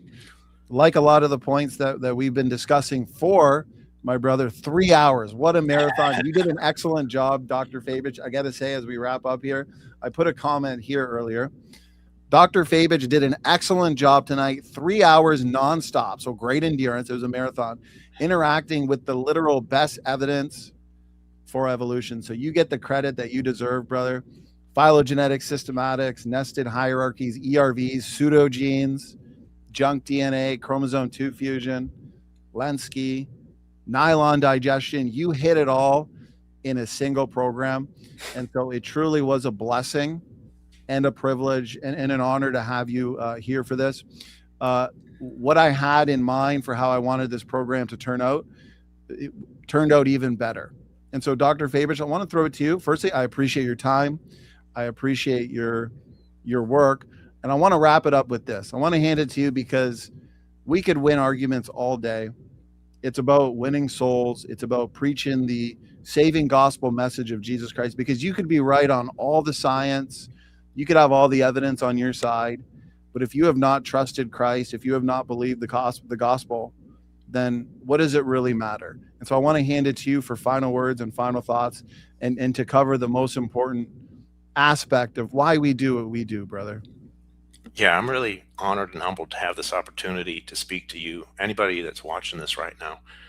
You know, like he said, I don't know it's necessarily about winning the argument, you know, and it's funny because I get so passionate about all of this, because it is ultimately a matter of faith, because the book of Hebrews says without faith it's impossible to please him, and that we have to come to God through faith, you know. And so my point in going through all of this and the marathon that it was to show that the biblical kind of faith that is evidence-based withstands scrutiny. And so then it's not to get the right view of origins. The only reason for having the right view of origins is to recognize that we live in a sin-cursed fallen world, that the original two screwed it up for the rest of us, that Adam and Eve chose sin over perfection, that in a perfect environment, you might say they still weren't satisfied. So it doesn't matter necessarily about what environment that you live in, what's going on in your life necessarily, but that right now, in this moment, that you recognize, and I recognize, my own sinful nature and inability to accomplish anything of eternal significance apart from Christ. And that the whole reason that Jesus came was because the consequences of sin is death and separation from God for eternity. You know, I want to show you the reliability of the scriptures, from the biology, from the genetics, from the DNA, so that you can then, when Jesus says, if I've told you of earthly things and you believe not, how are you going to believe me of heavenly things? So I'd like to hopefully have you persuaded that at least there are reasonable answers available for the earthly things, that you might consider the heavenly things. You don't have to have all the answers. It's always by faith. And it's faith that Jesus came as the perfect sinless substitute to pay a sin debt that I couldn't pay. And that all I have to do is to receive his full and finished payment. Just say to God, God, I know I'm a sinner, and I accept that Jesus died, buried, and rose again for my sin. I accept his payment, and I believe that you will save me for all of eternity in Jesus' name. If you said that, then you get to spend the rest of eternity with your Creator, Redeemer, and get to start growing and walking with him. And I think that it's also important that maybe you are a believer and you're watching this. I want to challenge you also that just because we get this origin stories right, maybe we have all of the right answers, or at least a good number of the right answers, God wants us to continue walking in faith. He wants us to stay grounded in his word. And he wants us to have answers. He wants us to have answers for the emotional seasons. He wants us to have answers for the scientific seasons. He wants us to have answers for the hurting seasons. He wants us to give answers for the hope that we have within us. And, you know, I don't know that it's always easy to give an answer, but I can tell you that if you don't build your life around the word of God, that all of it is pointless. And so it's just a moment of decision right now to trust Christ for the first time, or if you have trusted Christ already, that you would continue standing on his word and knowing confidently that your walk with him is not in vain, and that he is with you and he's not against you, and that you can spend eternity with him forever. Wow. The perfect gospel presentation, brother. I love ending a program, especially a technical, heavy on science, comprehensive program like this. Let's bring it home. Let's bring it to the gospel. Let's bring it back to exactly why we do this. And so I want to encourage people. I have a link. Links in the description box, but also a link here to where you can see many of the helpful articles that Dr. Andrew Fabich has written. And that includes the article that we started the program off. We responded to. We're still getting critics and people jumping in live. We are wrapping it up, guys. We're at the 3-hour mark. We kicked off the program by responding to Gutsy Gibbons, a section of her video, which was a good way to lay the foundation. So please, guys, check out the link here. And All right. I hope everybody had as much fun as I did. This is one of my favorite programs because we got to touch on all of my favorite topics. I really greatly appreciate your time, Dr. Fabich, especially in light of how busy I know you are. And so I look forward to the feedback that we receive, the commentary that we receive on this from both critics and non-critics. So God bless you all in the audience. God bless you, Dr. Fabich. Thank you, Donny you too. is signing off.